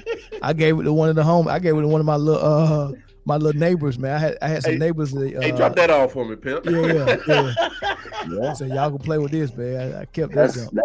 That's how I feel about MMA. It was something that I always wanted to do, but you got one time to hit me with some shit I don't know, I don't like. You got one time to choke me out. I ain't never had no interest in MMA. Chris, I never had no interest in boxing. When I was at one of Coastal Riverine Squadron, like one of the squadrons in the Navy, we used to do a little mixed martial arts, but we used to do it like 3 times a week. You know what I mean? But I always had to do it against this dude. He was the number 3 amateur fighter in the nation, and no, it wasn't even fair. Like he would be telling me what I'm doing wrong while he on top of me. You know what I'm saying? Like you're doing this your wrong. ass and telling you what you're doing wrong. Move your foot over here. Now swing your arm this way. There you go. You know what I'm saying? Blah, blah, blah. Next thing I know, I'm back on the ground. You know what I think will make MMA more of a fascinating sport? I don't think just the belt and money should be on the line. I think your girl should be on the line too. I want to see a dude lose a fight and then leave with the girl and the belt and walk off like that. That's what I want to see, man. That'll make it more watchable. You don't think that'd be dope? Like if a dude baby mama had to she had to go and she looked at him like, I'm sorry, that is almost as bad as changing the criteria on the NBA trophy. Like, hey Mel, I don't know if you were trying to collect more female viewership, but what you just said, I don't think that's gonna help, pimp. or will it? It might, because some of them be wanting to be. You know what I mean? I mean, look, it's any war. Fight for me. No, but any war, you kill all the men and then you take the women and children. Oh my God, bro! This is not war, bro. This is not war. But it is. When you MMA, yes, it is. No, MMA. When you in MMA, yes, it is. No, this ain't war, bro. No, bro. The only person I can see being okay with this is probably Conor McGregor. That's it. That's the only one I can pass. You seen Danny White smacked his wife the night, right? Yeah. Come on, man. Smacked his wife or smacked Conor McGregor's wife? No, he smacked. Nah, it was. Yeah, him and his wife was out. Him and his wife was out at the club, and they got an argument. She smacked him, and he smacked her right back, reflex style. Wow. Yeah, I challenge you to a duel. But But Dana White used to fight though, so yeah. So that means them hands registered. So I want to see him locked up immediately. He better not. Hey, look, Tell the they better be federales talking go about, get his ass. yeah, and I better hear Stephen A. Smith talking about this on ESPN tomorrow, because he want to talk about all that Ray Rice stuff. I want to see Dana White on all the coverage tomorrow, man. this is the first I'm hearing of this. I haven't heard nothing. Okay, let me pull it up then. I didn't say I didn't believe you. I didn't say I didn't believe you, but this is the first time because I haven't seen nothing on. I haven't gotten an ESPN notification. Dana White smacks wife in Mexico. I haven't seen nothing. Yeah, because it's Dana White. If it would have been Antonio Brown, it would have took precedence over everything. Oh, in a heartbeat. In a heartbeat. You're absolutely right. They had Antonio Brown at the resort in the pool on repeat. I just put it up. It happened. Shit, it said 9:14 p.m. Eastern, so that had to been this Monday night. I think that they were supposed to be in Mexico celebrating the New Year or something, and they got a little tipsy, got into a little altercation, and TMZ got it. TMZ got it. Oh, TMZ got an interview too. TMZ got the interview. Apologized. So he already in PR mode right now. Man, we won't hear no apology. We won't hear no apology. I want the same smoke that Ray Rice got for Dana White, and I want it from Stephen A. Smith. I'm sorry, man. I gotta see this. You know you ain't getting that shit from Stephen A. Smith. I'm calling for it. I want to see it. Man, I want to see it. I'm sorry. Don't hold your breath. I want to see it. Hey, man. if anything, you're gonna see Stephen A. try to flip it and making a apology out of Dana White. I gotta see this. Oh yeah, he put them paws on her. He put them paws on her. Where's the play button there? Mel showing his age. Where's the play button at? Hold on, there we go. I don't know what's going on. Looked like she was trying to talk to that ball brother right there. And then it was like, you ain't got permission tonight, you know what I mean? Boop, snap. Oh! Bop, smacked her two times. Two times. Oh, then he took her down. Take her down. Oh. Yeah. Wait, that's your wife? Yeah. Now, okay. Now look, I got two daughters. And this is what I want. This is what I'm gonna teach my daughters to the death of me. Keep your hands to your damn self. Exactly. Keep your hands to your damn self. And the way she smacked him, like, this ain't the first time I done put my hands on him. You know what I mean? It wasn't in self-defense or none of that. It was just. I'm not making excuses for Dana, but if I'm willing to believe if she don't put his hands on him, he don't react like that. Facts. And I'm willing to bet this ain't, like you said, Mel. This ain't the first time this has happened with them. It's the first time it got caught on camera, and the first time it's probably been in public. It's probably been more at the house that this has happened before. And he put him in that damn leg lock, UFC leg lock. Say, bitch, shut up. Yeah. So she was comfortable smacking him. He gave her one of those pimp to a streetwalker smacks. Yeah. But you know what? One thing I will give him credit for, he didn't follow through. Like he popped it back. Pop. You know what I mean? Like when you pop somebody in their mouth, he didn't follow through. Like, oh yeah. You know, if he would have followed through, man, he'd have been in jail. Oh no, he ain't going to jail. He got the right complexion for the protection, but like,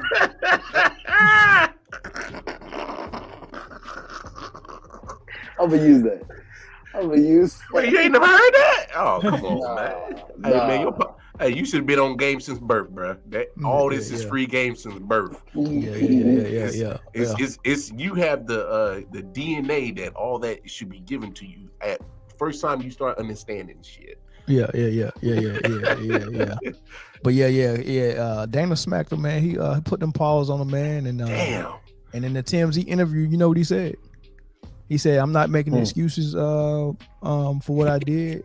I'm taking full responsibility, but," and it was a but. He said, "Always a but." He said, "I'm just trying to stay sucker free in a world full of lollipops." And I was like, "That's a cold brother right there, man." That is not what he said. Of course that is. Look it up. Misquoted. I'm trying to stay sucker free in a world full of lollipops. They called him a lollipop. Yeah. He said if I let a woman smack me and get away with it, I can't go back. He said I can't go back to running UFC, man. He said I did what I had to do. So I don't blame. I mean, you know, I don't condone it. I wouldn't do it, but you know, You think I'm a sucker in these streets? yeah. What was the UFC fighter that went to jail for attempted murder? I don't know. Cain Velasquez. Yeah, he had the porn star. No, the dude that had the porn star girlfriend. Oh yeah, Christy Mack. He beat killed the daggone brakes off her boy. He broke her whole body. Oh, word? Yeah. Oh, he broke it down like that? Bro. Yeah. He was married to a porn star named Christy Mack. Like, well, what could you be mad at? Like, what could she have done worse than giving her body up for money like that? Yeah, she already do that. Said that her porn stars that she worked with was better than him in bed. You think that's what it was? I mean, that's the only thing I can think of. Whatever happened, there was a phone conversation beforehand. He went to her house. Went to her house, kicked the front door in, and tore her ass apart. Like a bear. Man, let's get back to the sports, man. Before we end it, we're at 1:35. Man, I'm gonna give it another 10-15 minutes, man. Where you want to go, NBA or NFL, man? Man, what did I just send you? I don't know. I just sent you a message on Instagram. The Boogeyman tweet. A Boogeyman tweet. Mm-hmm. On Instagram. You want me to check my Instagram? I just sent you a message. Back LOL. I don't know. That sounds like some not safe for work type of Instagram account, bro. No. Some 11:59 shit. No, that's that 9 o'clock Skinner Max. Boogeyman. Wow. Talking about the Cowboys finna win this division Sunday. Oh, okay. Oh my God! No. Very interesting. Yeah, let's talk about it. It's a lot of storylines for the last game, for the last week of the season. Tonight, all right, let's run through them because I want to get to Detroit. I want to get the MVP and Mahomes. I want to get to the NFC East. What are you damn Lions fans popping out the woodwork, dog? That's very interesting. You can add. Hey, your rookie out there in Detroit, Jamison Williams. I'm ready. I thought you were talking about Aiden. But listen, Jamison, I think they just being soft with him just because it's late in the season. Just get him kind of acclimated to NFL pace. But next season, top off. Oh yeah. If y'all make the playoffs, I think he gonna be a big part of it. You think they'll run him up? I think they'll showcase him more. I think in the playoffs he go surprise some people. I mean, the two plays that he's been involved in, where he's got the ball in his hands, have both gone for 40 yards. Yeah. One was a pass for a touchdown. The other was a run on a reverse. Yeah. 40 yards? Come on, man. That boy got it. Hey, but first of all, look at Chris. Look, yeah. Hey, he feeling good. He glowing like he got some new coochie. Look at him. Hey, listen. I'm gonna tell you. Look at him. And I've been on a high all weekend. We beat Chicago impressively, and then we got the Sunday night game. That's big. Yeah. You know what I'm saying? But it still hinges on Seattle losing. Who does One Seattle? thing I do, the Rams in Seattle. Oh, that's dog food. Yeah, but the Rams dog food. So here's the thing that I like about Dan Campbell, what he said in the press conference. He said, we're happy to be where we're at. We made it to the point from where we started. There's still a job to do, and of course, we don't fully control our destiny.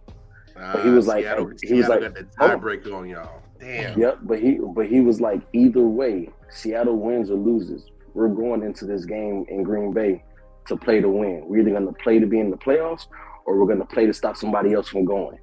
And I like that. Yeah, I I'm like, that's you got to play it like that though. You have to. and real quick, everybody that's watching right now, man, hit the like button, man. Let's go help the algorithm. Hit the like button real quick. All right, go ahead, Corey. I like Detroit. Seems like that they trying to put together a really tough, hard-nosed football team, and I like football teams like that. I just do. I like the defense. They fly to the football. They do a lot of things. I think the only problem with that team is y'all need a quarterback, a real one. I think you do. Not that bad, man.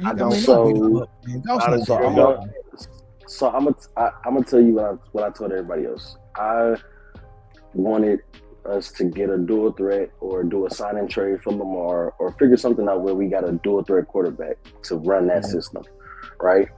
However, over the last 10 games, Jared Goff has arguably been the best quarterback in the league. Yeah. He's played well. I don't know about the best quarterback in the league, but he's played well. I said arguably in the last 10 games. Okay. He's been one of the best. We'll say one of the best. How about that? We'll go one of the best. Top 5. Look at the numbers. He hasn't thrown a pick in 8 games. 8 games. He taking care of the ball.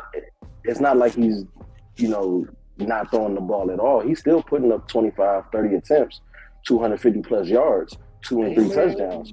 No Jared Goff is in top 7 and just about the 4 most important. Jared Goff is doing well. Jared Goff and Geno Smith both are playing impressive football. Now, it's some other teams out there who are trying to get in the playoffs, who might be in the playoffs, who got quarterbacks that are not performing as well as Jared Goff. And the Giants got one of them in Danny Dimes.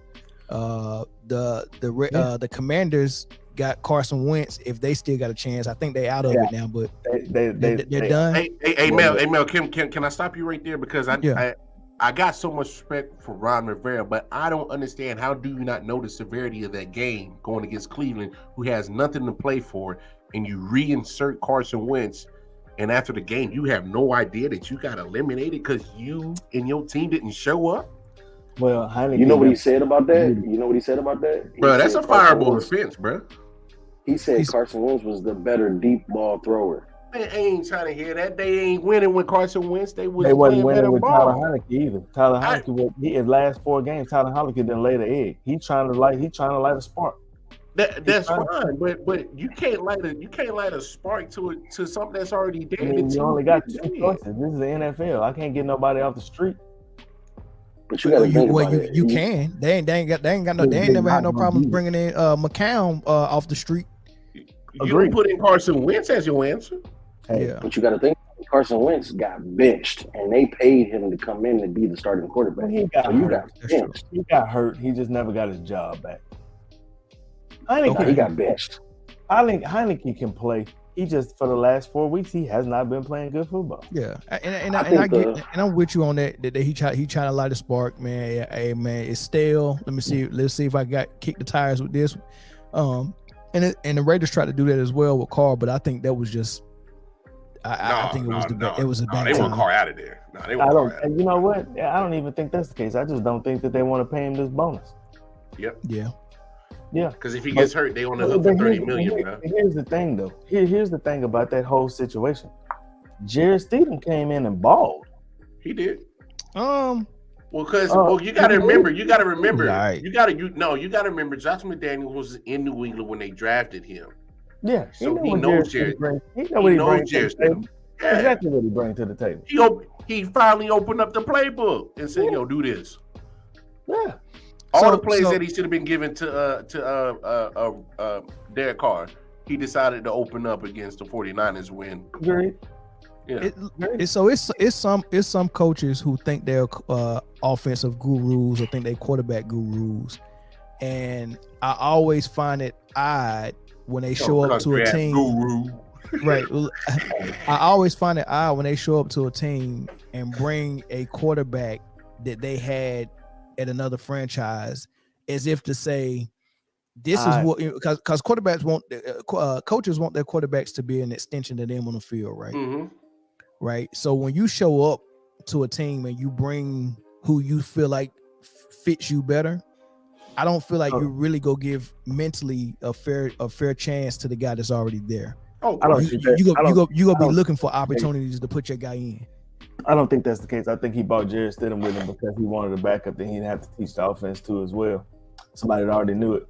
Yeah, that sounds good too. Or try to hopefully. I think also in a perfect world, Josh McDaniels was thinking, I got Jarrett Stidham that can hopefully bring Derek Carr up to speed on my offense, because he wasn't changing his offense for Derek Carr. He was going to make Derek Carr change to his offense. But that is the coach.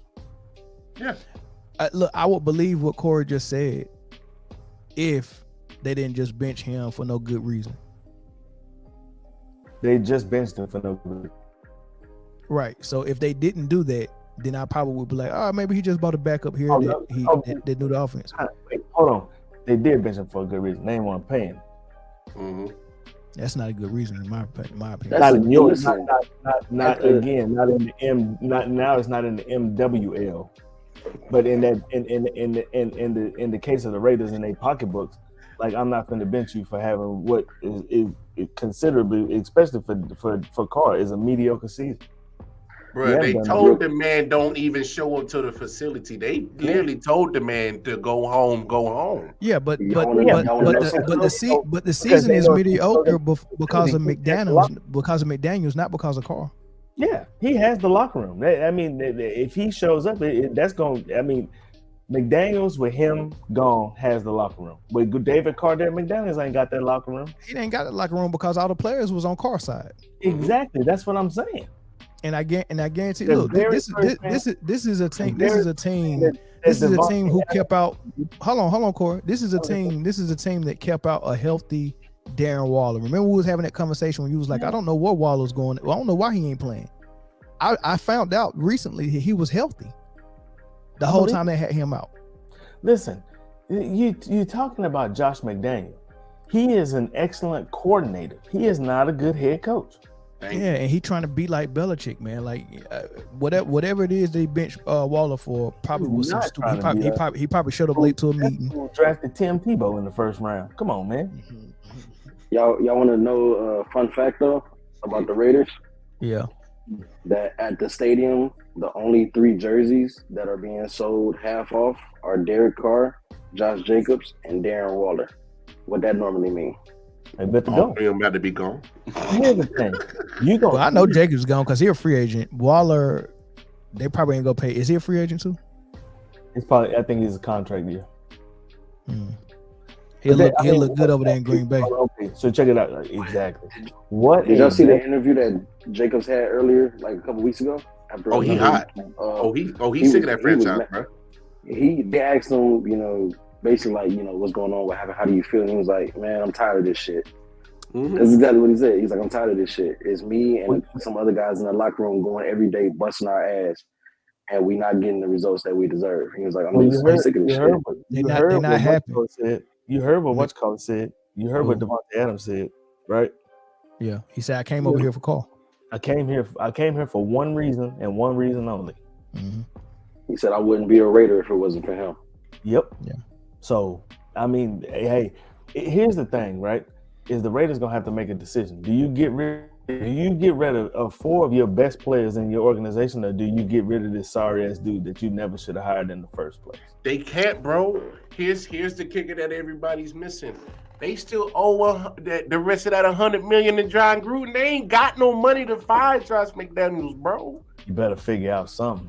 No, they financially strapped, dog. They can't move nobody for that coaching position. You have to keep that city hot, and you got to pay for that big ass stadium. You better do something. You better repurpose them, Al. Hey, you do something unorthodox. Hey, we about to put you in the front office. You just got promoted. Front office. Find me a new coach.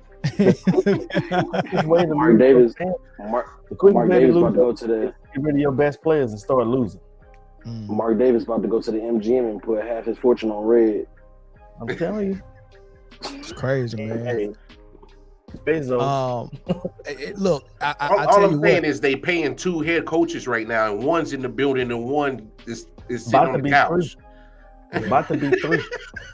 and you know your boy from the Saints. He go be ready to hop back into coaching pretty soon. This is it. This is Not after. Not if they get rid of them 4 players. Sean Payton ain't going to that. They get rid of them 4. You might as well kiss Sean Payton goodbye. Sean Payton is going to want to go to a team that is already established, and the only thing that they missing is good coaching. And he go want a quarterback already there too. Yes. Yeah. Y'all think he'll go to Denver? Yeah. I think he should consider it. I think he should consider it. He would go to Denver. Denver. Denver just called Jim Harbaugh's office. Because he get what's called back right. He get Russ back right. Oh yeah, Russ. All Russ need to do is go ahead and kick Sierra to the curb. You know what I mean? If it's future she want, it's future she gets. Man, go on back. You know what I mean? And then he'll get his mojo back. So here's why I think he should consider going to Denver. You got, obviously, I think just because of the stature-wise and just certain similarities between, not a lot, but certain between the accuracy between Drew Brees and Russell Wilson. You could probably compare them right there. But Russell does a little bit more with the mobility than Drew. But he knows offense. He can, if there's anybody that can get Russ back to playing Russ ball and stop and get him out this whatever this little weird quirky shit as in having his own offense and shit, Sean can do. I don't know right? what they're doing. I don't know what the hell that shit is. Also, Javonte Williams is going to come back. Second year in the league, just had a bad injury this year, took him out. He'll be back. He's a stud running back, literally hard to tackle. He reminds me of Michael Turner, short, low to the ground, and stocky. So he's hard to take down. Yeah. Jerry Jeudy, obviously Tim Patrick got hurt this year. He's coming back. Cortland Sutton. So you got wide receivers with size 6'2", 6'3" guys. You really don't have to really touch the defense. I mean, the defense is there. Yeah, you can add some pieces to strengthen it, but it's there. You pretty much is just making sure you strengthen the offensive line and get Russ on track. So that's the positives. The negatives are you're strapped on cash because of Russ's contract, and you're strapped on draft picks. That's the only negatives I got. Is you're strapped with assets. Oh yeah, without a doubt. Come on, Playboy, you got to come out that bread. If there was ever a coach that could turn shit into sugar, it would be Sean Payton. Agreed. Yeah, I agree. I like his formula offense, man. He, starting from Reggie Bush to Darren Sproles to Alvin Kamara. Yeah, he knows how to get a running back involved in the passing game. I think, man, he can go to Denver and really had them rocking. Y'all crazy if y'all don't think y'all don't know where Sean Payton going. You think he's going to Dallas? Hell yeah, he's going to Dallas. Yeah. But so you telling me if Dallas make a deep playoff run with McCarthy, they would have to. They're going to have to at least make it to the Super Bowl for McCarthy to stay. Okay, that's fair. I could agree with that. If it's another first round exit, McCarthy's shit is packed before he gets back to the stadium. Yeah. I mean, in the fourth quarter, his shit's packed already. First of all, Jerry Jones has already been talking to Sean Payton. Yeah, man. Yeah. Come on, that's crazy. Listen, Sean Payton lives here in Dallas. He's waiting. He is literally waiting for a reason to fire McCarthy. Yeah. He's waiting for a reason to fire McCarthy. And so, to me, Corey, you saying make it to the Super Bowl. Nah, I'm more like this dude got to win it. I don't think Corey make it. But if they, Corey, let me ask you a question. He got to win it. Let me ask you a question. As a Cowboys fan, do you want the first round bye, or do you want to hit the ground running with the wild card? Let me tell you this. I am super duper comfortable right now in the 5th seed because I'm gonna tell you this. Right now, the way the Cowboys sit, if they win this game, right, and Philly lose, they are going in the first place. They'll be the first place team in the East. Now let's say San Francisco wins. San Francisco jumps to number 1. Dallas falls to 2. Who comes to Dallas if they number 2? I'm not worried about Detroit. That's already happened. That's already happened. I would rather face. Wait. LaCoy. You got to get your spot first, player. I would I'm off rather the biscuit. No, you got to get your spot first, dog. I would rather I'm off the biscuit. face a depleted Tampa Bay team, right, than a hot Green Bay team that already beat you in overtime. That's just my mentality. If I'm Dallas, I play my starters for a half and I take them out. Well, Tom Brady bringing the whistle with him. So if I was you, I would rather face Green Bay and Aaron Rodgers because he the one who gets screwed every year in the playoffs. Right. And here's the thing about the whistle. Right. The whistle can only take you so far, like you said. Green Bay and guess what? The referee's gonna blow it until they blow it. Green Bay don't need no whistle. They gonna blow it till they lose their breath. They hot. Green Bay hot. I give them that they hot. Cowboys are not. Yeah. Damn it, Mel. I hate when you say shit that I literally said the other day. I said, boy, you better watch out for that Brady fat boy. Yeah. I've been saying that the whole time.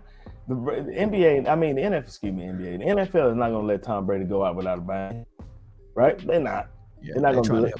They're trying to help him out. That's how Carolina beat him last week. That's how they beat Carolina last week. The whistle. Yeah, they trying to help that man out, man. And hey, look, man, and this is the crazy thing about it, man. We can see it unfolding in front of our eyes, man. But we like the script so much, we willing to go with it. I don't want Tom Brady to go out like this either, man. So yeah, NFL, give him some help, man. I like the script. Hey, can y'all John Cena is Tom Brady. Can y'all indulge my conspiracy theory for a moment? Can we do what? Can y'all indulge my conspiracy theory for a moment? Okay, yeah. let's hear it. Because we know the NFL is entertainment, right? Yeah. The first block was already laid by making the Lions Green Bay the last game of the season. Absolutely. Right? It's contingent on Seattle winning or losing if the Lions make it. Now, out of the three teams that can take that last spot, in order, who do you think will make a better playoff team? Green Bay, Detroit, or Seattle? Green Bay is hot, Chris. Detroit or Green Bay, not Seattle. Right. So, I feel like I could see the Rams beating Seattle because it's an earlier window game. And then you build up the hype, you build up the viewership to the last game of the season, Sunday night, and it's literally win and get in for both teams. Yeah, that ain't even makes sense. Yeah, that ain't even a conspiracy to me. That's just business. Like, I could see it playing. I could see them giving Baker Mayfield the tools and the keys and the door to beating Seattle, and it comes down to literally to the final whistle. Who gets that last playoff spot? Let me remix it a little bit real quick. Not even a remix. Let me change music right now. Shannon, calm down.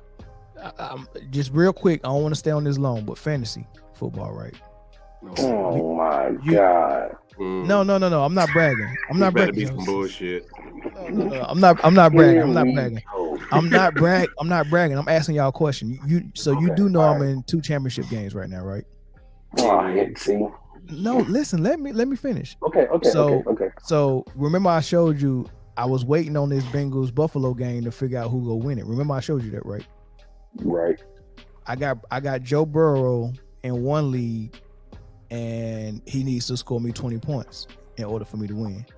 And then in the other league, the guy I'm playing got T. Higgins, and he needs 15 points to beat me. Mm-hmm. Those games just got canceled. How you think ESPN Fantasy is gonna handle that? Because the points that they did have, you gotta take them back. They took them away. Yeah. It depends on if that game gets replayed or not. Is what it's gonna depend on. So they go wait to the next game the Bengals play to get those points. No, if the game gets rescheduled, then they'll play the points from that. But if the game does not get rescheduled, then it'll be final points as is what is now. What you got? So that they're gonna have to reschedule that game within the next couple of days to not interfere. So here's the thing: the latest they could do is Thursday. because you're supposed to have 4 days in between games at minimum. So the latest they'd have to do is Thursday, and that would force them to at least make those two teams play the other two teams that they have to play on Monday. Yeah. Yeah, have a Monday night game. Thursday, and then you'd have a Monday night. You have 2 Monday night games. Yeah, exactly. So the latest they could do is Thursday. Now, what I'm hearing is they're possibly going to try and do Wednesday. That's what they're going to do. Going on with him today. You find out what's going on with him today. You have your team regroup tomorrow, and you come back to the stadium prime time again on Wednesday. Yeah, that's still tough. That's still tough because how do you practice without a real status on what's going on with your They're not going to practice. They got a game plan already. Mm-hmm. Execute your game plan. The only thing is you're gonna have to execute your game plan with a heavy heart. It's tough. Yeah, that game just went from being the best game to probably the worst game of the season. I'm not gonna watch it. I'm not gonna watch it. Nobody's head is gonna be in it. Like it's gonna be terrible. Listen, I've seen people have bad injuries before. Not like this. But yeah, this is not an injury. Like I was talking to my mother, and I was telling you this earlier. I didn't finish, but I was telling you this earlier. I was talking to my mother, and we had a game one time, and this was like at halftime. They stopped the game, and they waited like 20 minutes, like 20 minutes after halftime was over to even continue the game because it was raining. We didn't understand what was happening. In a game here in the city, this kid got tackled on the sideline. The drainage part of the field on the side where the drain was, it was clogged up, had a bunch of debris in the bottom of the drain, so the water puddled right there. He drowned. He got tackled on the sideline. He went in the puddle, and he face first, and he breathed in water. They didn't know what was wrong with him. So everybody's like, what the hell is going on? You know what I mean? It's like, because he's heart stopped breathing, everything. They doing CPR on the kid. You know what I'm saying? And this is on a high school game. It's right there. You understand what I'm saying? They're doing CPR on the kid right there on the sideline. He starts spitting out water. They finally realized that, oh shit, he drowned. You know what I mean? So they trying to revive him. He died. They came out and what they were doing was they was checking, and they stopped every game in the state to check the drainage on the fields, and there was puddles on the sideline. They canceled the games. They stopped until you figured out some kind of way to drain. That is the only time that I've ever heard anything like that happen in a real game. That's a high school game, and there were some kids there. You know what I'm saying? That there was emotionally scored. There was 8,000 people at the game. Those kids were emotionally scored. Millions and millions of people saw that tonight, and that was tough. Yeah, never seen anything like that before, man. That was tough. Yeah, I ain't set up for that. You know it's crazy when the fans leave the stadium and go stand outside the hospital from both left teams. The stadium and went outside the hospital. Yeah, it's tough. Yeah, tough, man. I hope dude okay though. I think he'll be all right. I'm praying for him. Aaron Bridges, he been subscribed to the channel for a little while. He came on one time and absolutely got cooked on trying to tell me what was the GOAT. It was barbecue chicken, man. As a matter of fact, I ain't even throw him on the grill, man. He put himself in a pot of boiling hot water and just cut carrots off of it and just cooked his own meat off the bone, right? But every time I do a live stream, he come in and tell me what is the GOAT, right? But anyway, who want to answer this question? He said, people keep saying that Jokic is the most complete offensive player ever or the best player ever. I'm not. He said, how y'all feel about that? I'm not entertaining that. I'm not entertaining that, bro. Yeah. That's the answer then, right? Like that's like this is the real thing about Jokic, man. He's nothing different than what Sabonis was. And this is Sabonis when he didn't have knees anymore. When Sabonis' knees was still intact, Sabonis was even a better player than Jokic. I'm going to just say this. You can't say Jokic is the best offensive player ever and Kevin Durant is still playing. Right. I mean, yeah, you can't. You can't even say he's the best center. You can't say he's the best center offensively because I think Yao Ming's better than him offensively. I think Sabonis is. I think Olajuwon is. I even think David Robinson was better than him offensively. Jokic is good, but he ain't that, man. I think people are fascinated by the fact that Denver lets him dribble the ball up court, and they're like, oh man, a 7-footer that can dribble and he can pass. And all stuff. But what people don't realize is that 90s and early 2000s coaches wouldn't allow a 7-footer to do that, and people mistake that for 7-footers couldn't do it. No, they wasn't allowed to. It wasn't that they couldn't do it. They just weren't allowed to. How tall is Kevin Durant? 7 foot. He's 7 foot. Kevin Durant is a 7-footer. No further questions. Yeah. So I mean, they just impressed that Jokic is 7'2" doing 6'3" shit, and he's not even really doing 6'3" shit. He not. Here's the thing. He just can pass, and they you notice when he bring the ball up court, you ain't never seen no Pat Beverly pressuring him. Chris, you know what I mean? How tall is Kevin Durant? 7 foot. No further questions. That's all I got. Hey, this is how he debates. So forget everything we just said. Jokic is not 7 foot. Okay, all right, he's 6'11". All right. So that's how he debates. That's called a straw man. That's called a straw man. So now what he wants us to do is debate whether he's 7 foot or 6'11". Okay, that's the new debate now. Mel, I got a question for you. How tall is Kevin Durant? 7 foot. No further questions. Aaron, you're done. Anyway, so told you, man. It's barbecue chicken, man. That's my dude, though. Aaron, call in. As a matter of fact, Aaron, I'm gonna put the link in the comment section, man. You can join, because I ain't gonna be able to read everything.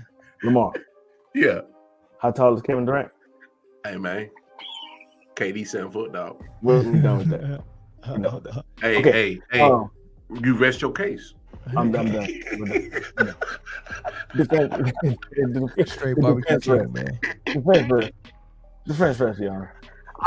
So, can you what does Jokic do that is outstanding from any other player his size? Well, he's not doing nothing flashy. Jokic is really, he's really nothing different from Kevin Love, just taller Kevin Love. Yeah, I ain't never said that Jokic was the best offensive player. I was just asking how y'all feel about that. We don't. Like swine flu. I mean, but like we feel like COVID. I feel like COVID about offensively. Y'all think about just scoring though. That's the thing. Okay. What does Jokic do? What does Jokic do that's impressive? Impressive? Yeah. What if you were going to build a team around a player, right? Yeah. And you want the best offensive weapon of all time. Does Jokic even come into your conversation? That's the type of question that you ask, though. Does he even come into your? So who comes before Kevin Durant in your eyes? Who comes before Kevin Durant in your eyes, bro? In my eyes, who comes before Kevin Durant? I mean, Michael Jordan. You ever heard that? So how is Michael Jordan a better scorer than Kevin Durant?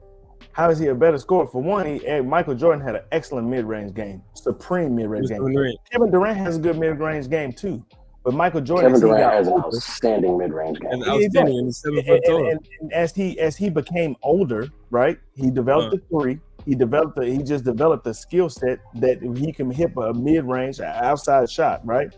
Kevin Durant scores more efficient. Again, though, we're talking about Kevin Durant and Michael Jordan. Have we even mentioned Jokic yet? I'm asking you, who do you have in front of Kevin Durant? Who do I have in front of Kevin? Like how do you justify NBA history? The best scorer? Nobody. You just said Michael Jordan's before Kevin Durant. I mean, I said you asked about Jokic. I mean, I can name about 30 players that can score better than Jokic. Well, I'm talking about offensively. I didn't say. I said that's what I'm talking about. I'm talking about 30 offensive players right now that are better than Jokic. You're talking about scoring, though, my brother. You said. You said offensive players. I'm telling you, I can name you 30 offensive players right now. You can score better than those are your exact words. You can score better than Jokic. I'm not denying the fact that there's plenty of scorers who are better than Jokic. But offensively, you know what I'm saying? If you're asking me if I want to build up what is that? Him getting cooked. Am I actually getting cooked? Because I think you misunderstands the question. I did misunderstand the question. You the one that asked the question. I asked. I feel like bro in the hoodie understands what I'm saying. I feel like bro in the hoodie understands what I'm saying. No, you asked the question. I read it. I'm just answering your question. You didn't answer my question properly. Yes, I did. Your question. You said. So Aaron, check this out, right? Do me a favor. Let's go down the list of things that you think Jokic does good offensively, and I will do my best to name a center or a 7-footer that does it better. The thing is, my argument wasn't saying that Jokic was the best offensive player. I was asking you how y'all feel about that. That's the first thing. Well, I feel like that is inaccurate. Yeah, I agree. Question when you first came on, I said we don't. I agree. I didn't say that he was. I was just saying how y'all feel about that. Okay. But the thing is, my original. Oh, let me start off clear. My original argument was what was the GOAT. But the fact that he misrepresented my question and answered it wrongly in the first place. You know what I'm saying? He said when I asked I said, you know, see now you got me on a different topic. I said. Who was a better offensive player? He said, I can name 30 players who can score better than Jokic. All being offensive players, not just scoring, though. Okay, so what else do you consider? You want him to pass, too? Is Magic Johnson a better offensive player than Kevin Durant? No. He's not? No. So that just goes by your definition of offense. Who's better offensively?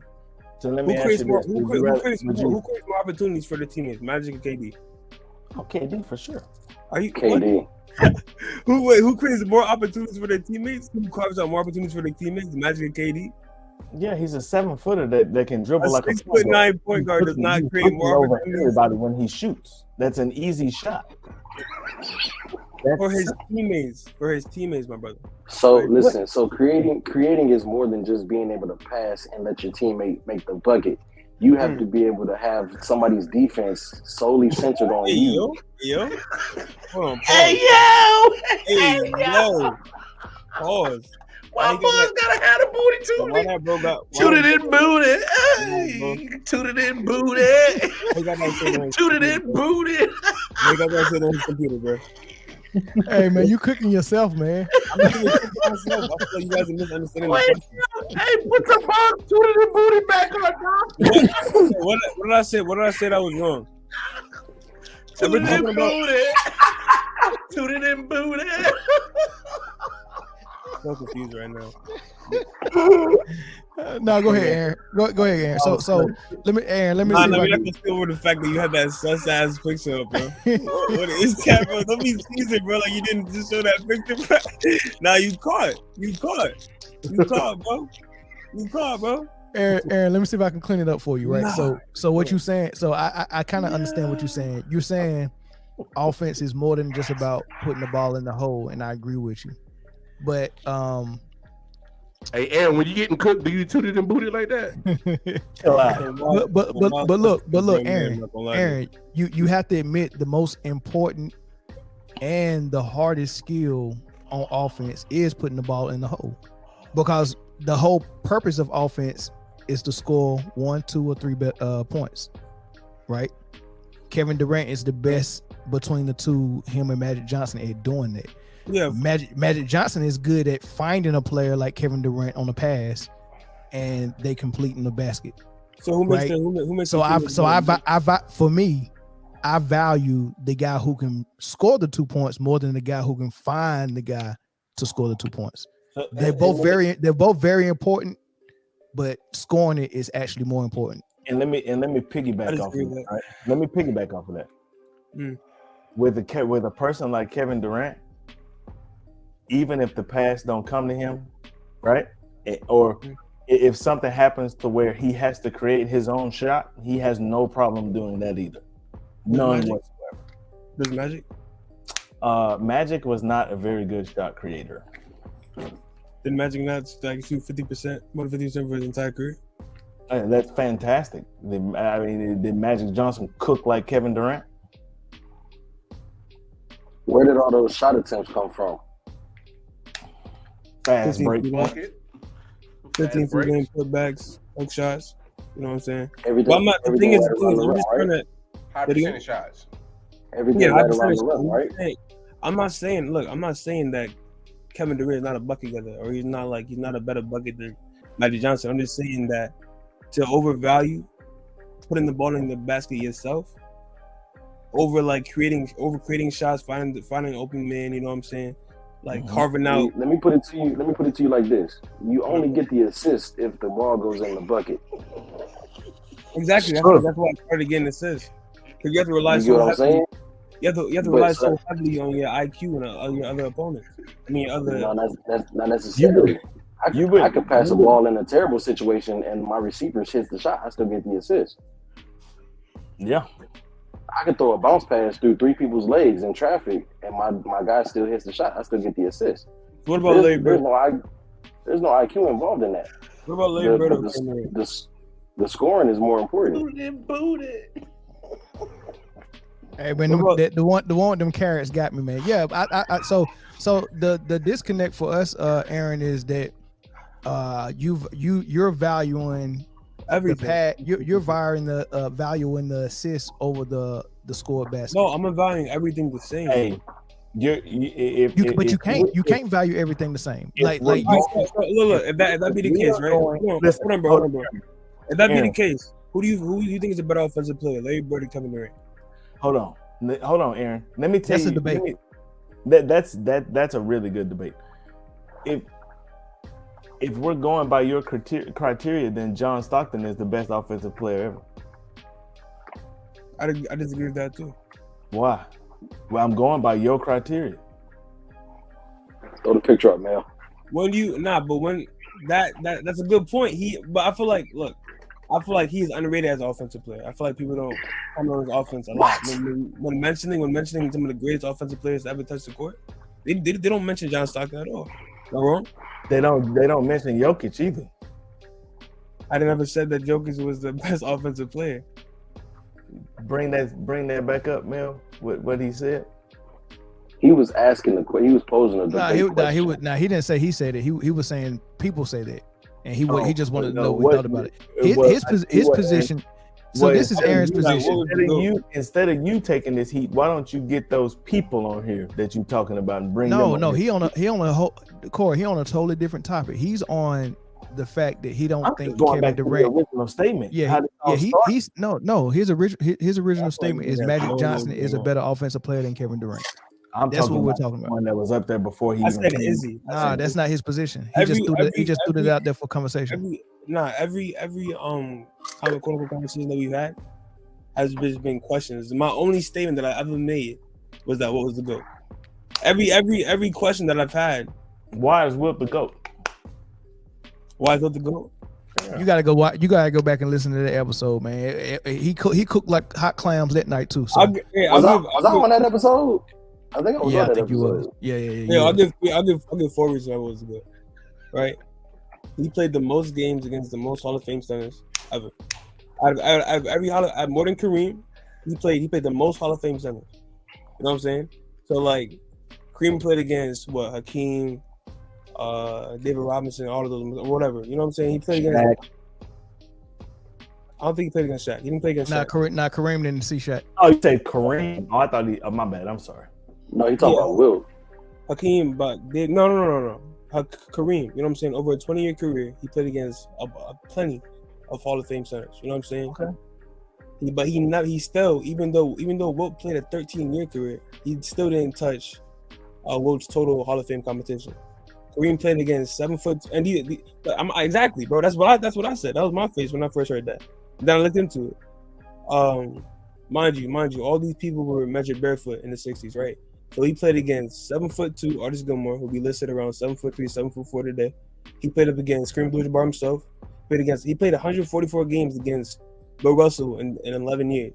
He played against Dave Cowens, Bob McAdoo, Wayne Embry, Zelmo Beatty. Like, he played against a bunch of Hall of Fame players, and nobody talked about these.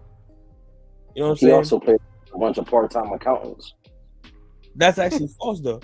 And don't put that picture up. Don't put that picture up because it's false. The only people who were quote unquote part-time accountants were the 10th and 11th players on the bench.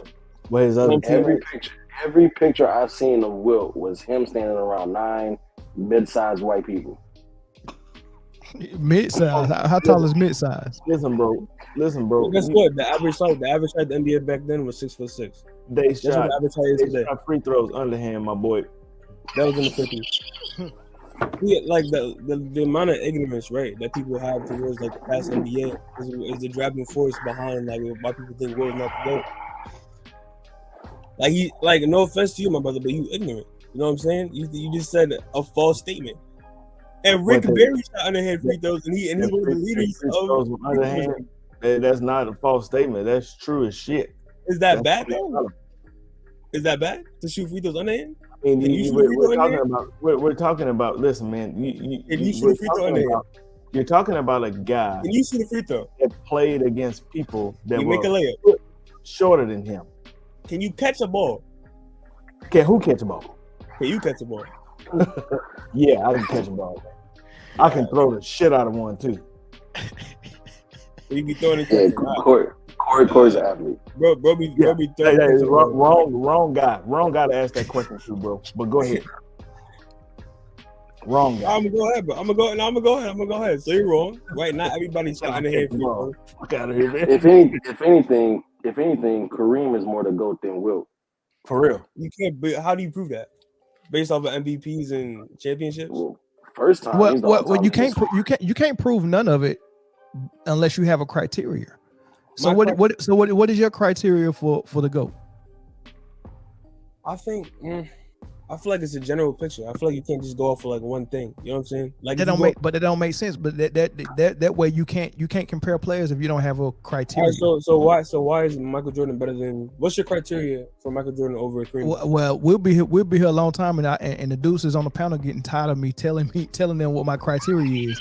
Because I would go in too deep. So I'm asking you, what is your criteria, my brother? It's hard. I'm not gonna lie, right? It's kind of hard to choose one criteria because a lot of people don't understand. Like, see, you trying to come up with a criteria. Hey, bro, you gotta answer the question at some point. You have to do that, right? Look, right? Come on, man. Just tell me what your criteria is, man.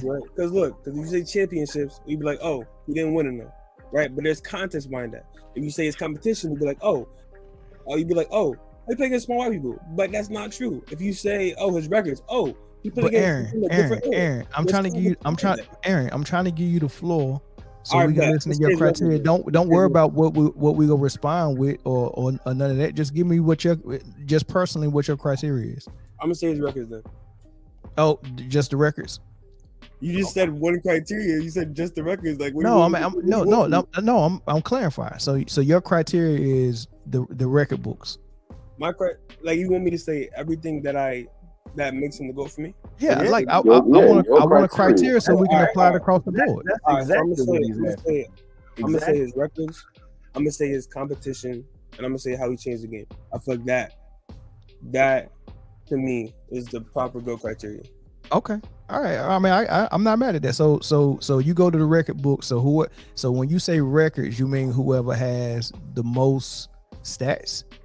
He has the most stats. He has a lot of team records. There's a lot of individual records. Okay. Like for example, like he while being captain of the team, the MVP in the playoffs that year, he led his team to the most wins in a row, 33 straight wins. You know what I'm saying? And I saw the last game of that 33-game win streak. The man had 11 blocks. And then he blocked one final shot to put him up by 2. Who shot that shot? Say it again. Who shot that shot? A part-time accountant. Thank you. It was actually. Thank you. It was actually. I forgot his name.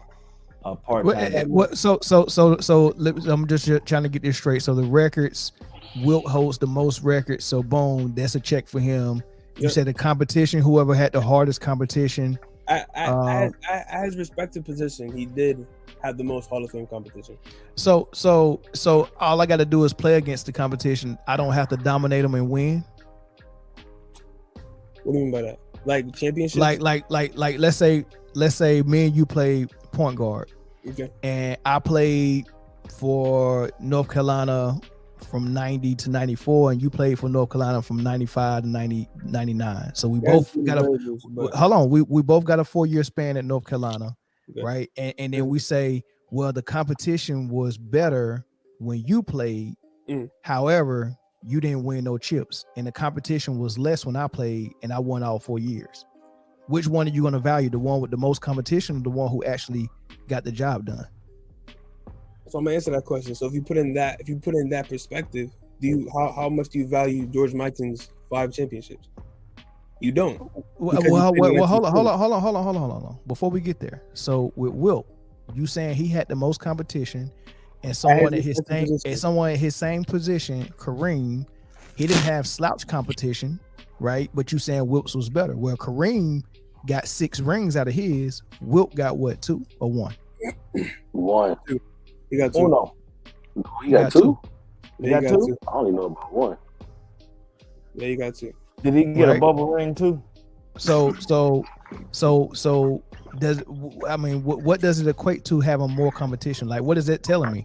Now if you told me we had Wilt had 6 rings against harder competition and Kareem had 6 rings against lesser competition, then I get a nod to Wilt. But if Wilt is playing against more competition but getting dominated, how do you get him a check for that? So you value. Hold on. Let me answer that real quick. So let me just pose that, right? So you're saying it doesn't matter what level of competition, it doesn't matter who wins more, right? So no, that's not what I'm saying. I'm asking a question. You're saying part of your, how do you calculate that? No, you're saying part of your criteria is who had the best competition. Well, I think it has to be an ending part to that. Okay, you had better competition, and what did it equate to? Don't just say that's like only half of it. You had more competition, but you was losing. So if you had more competition, but you won, it was the Celtics. Everybody, everybody was losing. You can't get a check for that. Go ahead, Chris. I got a question. So you said he played against Bill Russell 144 times, right? Yeah. In those 144 times, those seasons that equates to 144 times, how many of those 11 rings did Bill Russell win against the same time that Wilt was playing? More than half of them. No further questions, Your Honor. Barbecue chicken. Hold on. That's kind of, I don't understand how that's a cook though. Because I can answer this content. No further questions. How is that? How? It's laid out, plain, self-explanatory. So look. So if I look, that's like. How do you according to your criteria? According to your criteria, Bill Russell would be the GOAT. Yeah. No, that's not what I said. That's hold on. You said strength of competition, records, and what was the other one? And how they changed the game. How they impacted the game. So 144 games. Hold on. 144 games against each other means that Bill had the same competition that Will had, right or wrong? Technically wrong. He retired. How am I wrong? He started early. Let me answer the question. He started early. You said 100. Hold on. Wait, hold up. So was Will playing in the NBA and Bill Russell playing in the ABA or something? Am I confused? You said 144 games. 144 games against each other. Yeah. That wasn't the only game of the season, right? So that means they had to play other teams, which they played. Both of those teams. Both of those played the same amount of teams, the same teams, right? Yeah, but you're not. I feel like you know. So hold on. So in those 144, hold on. In those 144 games, right? Okay. We spread that across the seasons that they played, right? They played the same competition. Who got more rings in those 144 games? Bill Russell or Wilt Chamberlain? Bill Russell. So let me just read this little excerpt for you. I don't understand what your point is, though. Let me read this for you. Let me just read this for you, and this will explain to you what Chris is trying to say. Russell's Celtics won 7 of 8 playoff series against Chamberlain's Warriors, 76ers, and Lakers teams. Russell was also 57-37 against Chamberlain in the regular season and 29-20 in the playoffs. Russell won 11 titles and Chamberlain won 2. Yeah, I know that. who would you say got the better of that? If that was a fight, who won? It wasn't. But the thing is, it's not a 1v1. It's a 5v5. I'm just asking you a question. You asked me a question. Oh, now it's 5v5, but the criteria is records and strength of competition, right? Hold on. I said the strength of competition relative to his position. If you look at everybody, if you look at everybody, like me, that Wilt's biggest competition in the NBA during his reign was Bill Russell, and he lost. Yeah, I would agree. Okay, so why are we even having this? Hold on. Okay, it's not just a 1v1 though. Okay. That's the thing. It's not just a 1v1. You guys are putting it in a vacuum like just a 1v1. Like Russell didn't have 6 other Hall of Fame teammates on his team. No, I'm just telling you that there was a player during that little competition area that you was talking about, them 147 games or whatever it was, that he didn't get the best of that. So that competition criteria that you just mentioned went out the window. That makes no sense. Yes, it does. It makes a whole lot of sense. His biggest wasn't even better than his biggest competition. Hold on.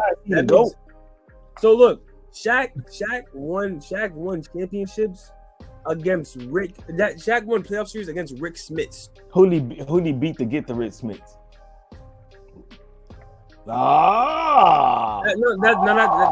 That's fair. But Wilt never faced a Rick Smits. Wilt never had Wilt faced the Bill Russell and he couldn't beat him.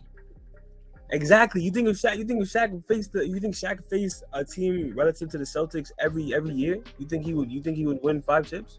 I mean, you think he would win as many chips as he has? No. That was Shaq. Shaq. I'm gonna tell you this right now. Shaq would break Wilt and Bill Russell in half. Twice. I don't know about Wilt. You think if you drop Shaq in the 60s, he'd be dropping 50 bombs? No, because they couldn't dunk back then. My bad. They could dunk.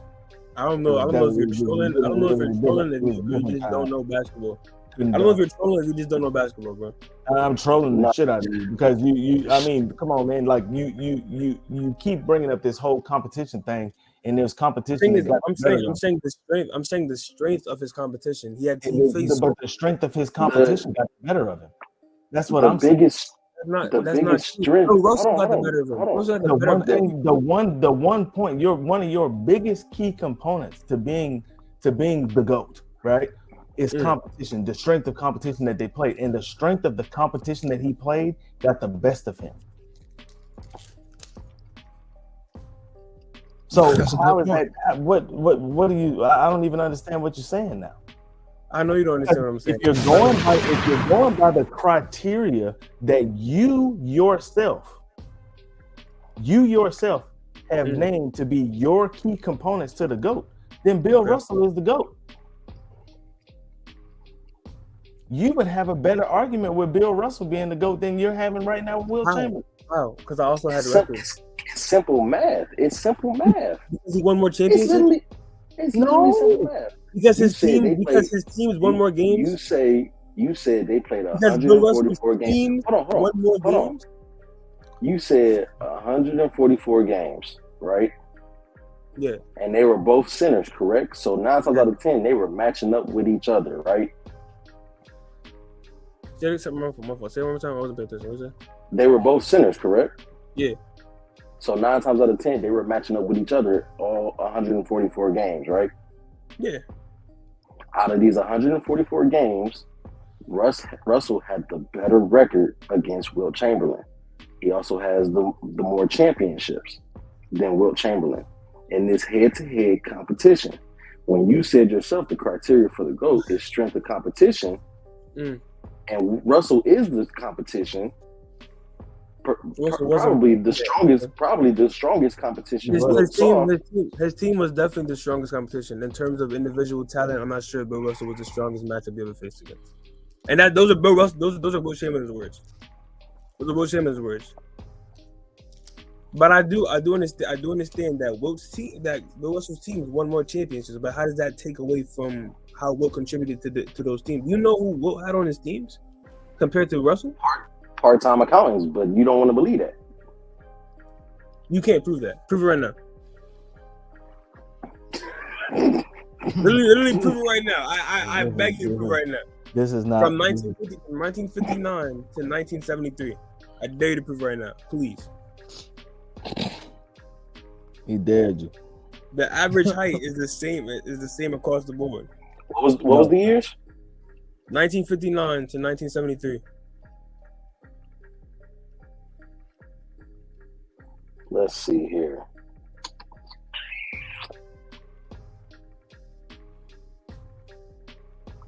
Okay, average height of an NBA player in the 1960s was 6'5".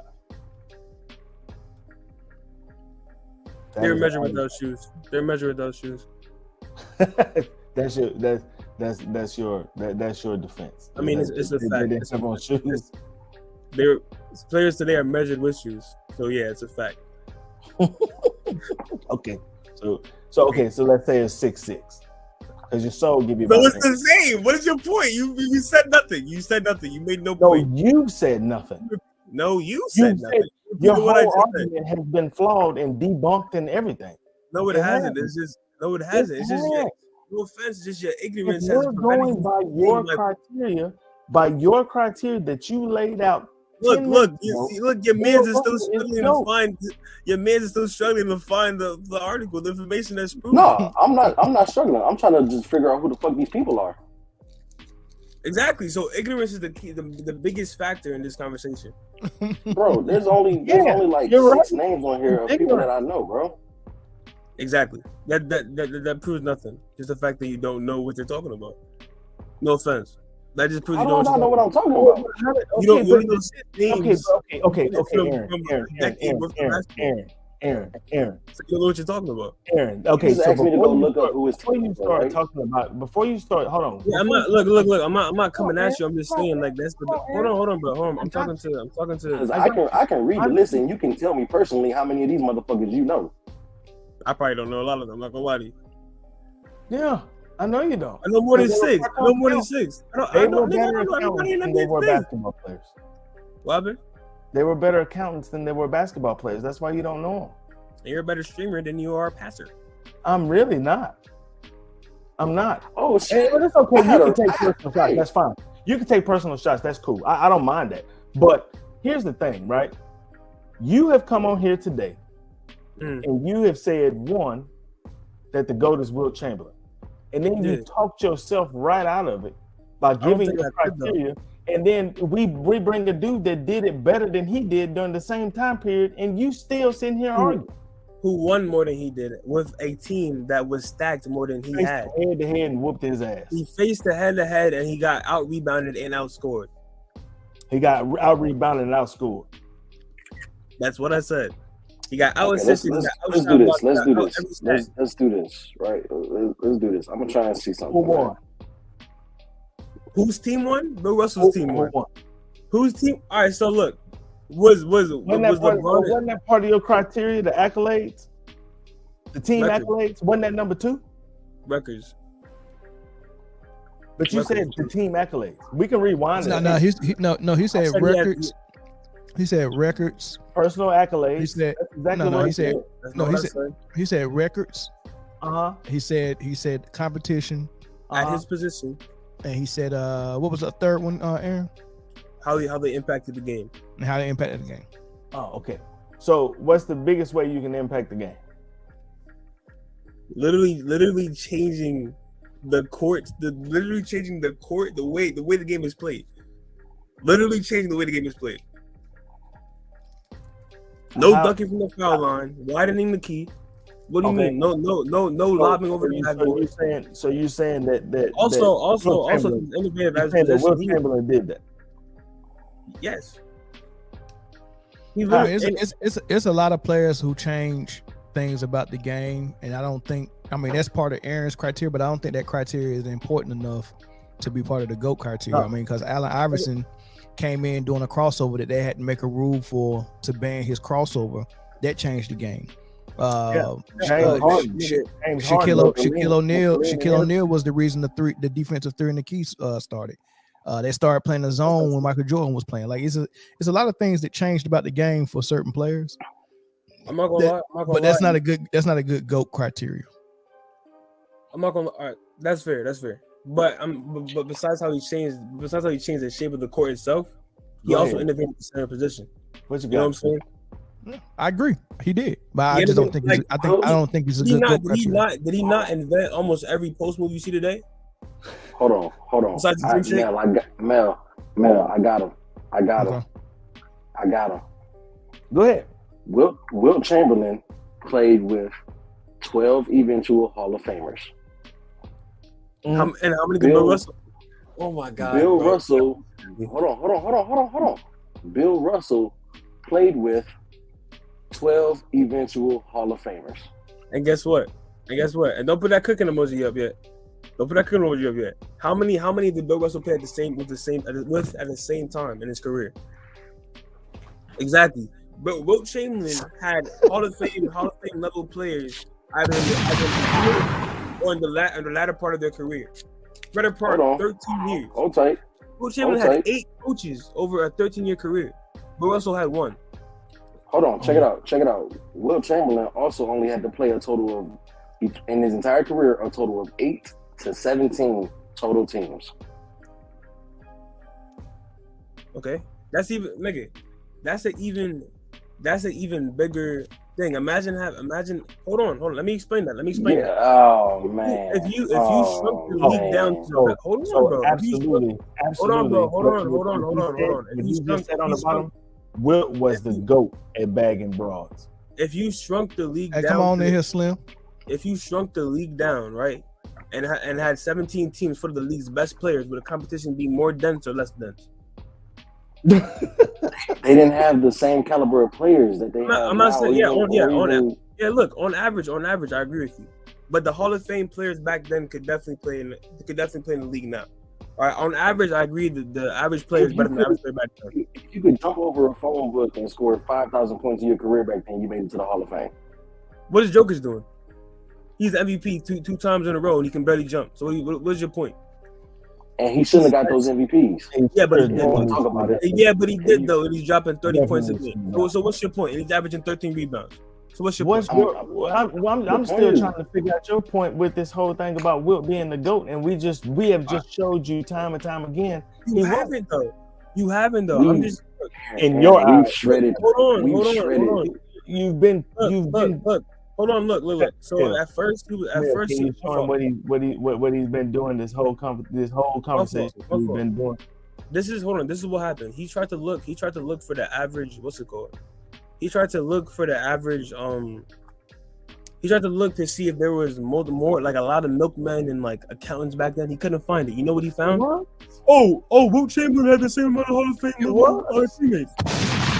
What? Bro, could you find a stat that shows that everybody was a milkman? You couldn't, right? I mean, he making a good point, man. You did Google to try to find accountants and you found Hall of Famers. I can't. And then he said, oh, there was only 8 to 17 teams back then, right? 8 to 17 teams with 5 Hall of Fame centers. If there's 8 teams in the league, if there's 8 teams in the league, and like 5 out of 8 teams have a Hall of Fame center, that means you got to play a Hall of Fame center night in and night out. That's the point you're not getting. He went from Walt Bellamy back to Bill Russell, Nate Thurman, to Willis Reed. Hey Mel, you'll know the answer to this, right? How many teams was there when Mike played? After the expansion, before the expansion. How many teams were there when Mike played? Whenever he got his rings, whenever he was playing, how many teams did Mike play? I don't know, 28, 30, maybe. Right. How many Hall of Famers did he come across? What? Well, I mean, you can just take. Matter of fact, he went through Pat Ewing, that's 1. Stockton Malone, that's 3. Gary Payton, that's 4. Kemp would have been a Hall of Famer if cocaine wasn't so good in Seattle. That's 5. He went through Shaq, Barkley, KJ. KJ didn't make it. Magic Bird, Thomas. Penny would have been a Hall of Famer if he didn't get hurt. No would have been, bro. Because I can't use would have been. You're not gonna let me use would have been. It's a lot. He went through a lot of Hall of Famers. All right, bro. How about you do this? I'm not sure about the specific number. Look up the amount of Hall of Famers went against the amount of Hall of Famers. Let him finish, Aaron. Go ahead, Chris. Did Mike? Is it safe to say Mike saw more Hall of Famers than Wilt did? I don't know. I never looked into Wilt's competition like that. Look it up. I mean, but I wouldn't even argue that, Chris, because that's his criteria. I don't think how many Hall of Famers you that we're going by, man. We're not going by your criteria. We're going by his.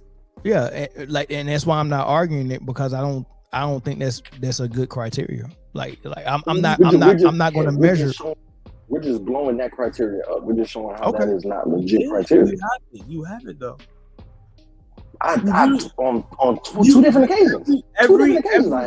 Every point you brought up has been slapped back, no offense, in your face. Every point you brought up, I have backhanded accordingly. I smacked it right back in your face. No, you haven't. Yes, I did. Yes, bro. I it right back on your face, bro. No, you haven't. You still haven't explained the whole Wilt versus Russell conversation. I'm flying needed right in the neck. You didn't. You didn't. Wait, so what did I not make clear about the Bill versus Wilt? You didn't. You didn't explain how Wilt is the GOAT over Russell according to your criteria. You thinking of 1v1? Bill versus Wilt Chamberlain. Who's winning? Okay. Well, hold on, but that's so. We're talking about who's the greatest individual player, and you're right. But listen, Aaron. If we're talking about who the best player is that we ever seen, right? I've not ever seen ever. Right. So the key word in that is seen, right? So automatically we're talking about the eye test more than we're talking about record, because records are circumstantial. Right? I agree. If Wilt played on the Celtics with all of those greats like Havlicek and all those guys, he wouldn't have all those. He'd be a different player. Yeah. He would be playing a different style. So when you play on a team that they surround you with players that that's not going to make you play honest basketball, you are going to kill the stat sheet.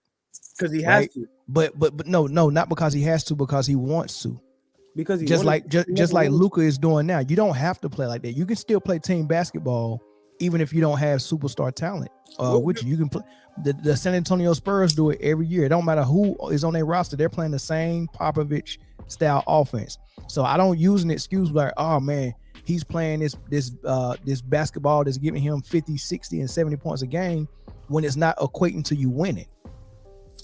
Like Wilt got better results when his coach told him to pass more and shoot less. When Wilt wasn't averaging 50, when he went down to averaging 30, they actually won more. They actually won more ball games like that. I'm not denying that. First of all, okay. So no. So the results validate your stats. If you're getting stats that's not equating to winning, your stats are empty calories. When you get stats that equate to winning, that means your stats were actually meaningful. Other than that, I'm not going to reward. I'm not going to give the title of best basketball player I ever seen to a stat patter. Wilt was a stat patter. I don't think he was a stat patter. He padded his stats. How can you not be a stat patter? First of all, he played all 48 minutes a game. The league was faster. You know what I'm saying? Padding his stats. But hold on. If I wanted to pad my stats, I would play 48 minutes too. But the thing is, LeBron did it. With the teammates he had, in order to keep his teams in more ball games. No, he don't, because they still was losing at a consistent rate. So him paying 48 minutes wasn't really working. No. A smart player that was the GOAT would have said, me scoring 70 points is not working. Let me try something else. But instead, he tried to score 75. Like you can't validate. No, you can't validate that. No, you can't. Look. Okay. That's not the GOAT. That's not the GOAT of basketball that lost like that. All right. Yeah. That's the GOAT of stats. That's different. So he's the greatest individual player. He's the greatest stat pattern. So, but you just said if he has the greatest stats, he's the greatest individual player. Yeah, but basketball is more than stats. You said he's the GOAT of stats. Yes, he's the GOAT of stats. He's the greatest individual player based off of stats. Yes, of stats. But hold on. Let me break it down for you, right? Wilt Chamberlain, in a 13-year career, only had 2 Hall of Fame coaches out of 8. Oh? Out of 8. So Charles Barkley had 0. There was no free agency. Did he win? Charles Barkley had 0. Hakeem Olajuwon had 0. And Mike only had one. Mike had one who won what 13 times over across 2 franchises. Yeah, with 3 players that's in the top 10. Exactly. Who did bro? Bro, you're only making my point even stronger. You're only making my point even stronger. No, I'm not. No, I'm not. What? How are you not making my point even stronger? So Mike only had one player Mike only had one Hall of Fame coach who turned 2 franchises into the demigods, to dynasties, and he only had 3 players in the top 10. But nah, it was all fair. It was comparable to what Mike had one Hall of Fame coach, 6 rings. Out of 2. Will had Mike. So listen, Aaron, that's revisionist history. Mike had a rookie head coach in Phil Jackson. If Mike turned out, would he have won 6? Would he have won 6 rings? Mike had a rookie head coach in Phil Jackson. That was his first year coaching as a head coach. Mike didn't show up to the league and say, "Man, the guy who got 13 rings is my coach." No, he showed up and Phil Jackson showed up and was like, "I'm new at this." Right? Yeah. So having a GOAT on your team and you getting 2 3-peats means you got the GOAT and the coach was pretty good too. But the way the coach was pretty good. And then that coach got a gift wrap Shaq and Kobe, who Kobe might be the 2nd best player ever, and Shaq might be a top 5 center ever. And he had both of them in his prime. So yeah, he got another 3-peat out of it. But I think that validates the players more than it validates Fields. It was a hand-in-hand situation. You're trying to make it seem like, the greatest coach to ever grab a whistle, Coach Michael Jordan, and that's why he had an advantage to get the rings that he got. No, that's not what it is.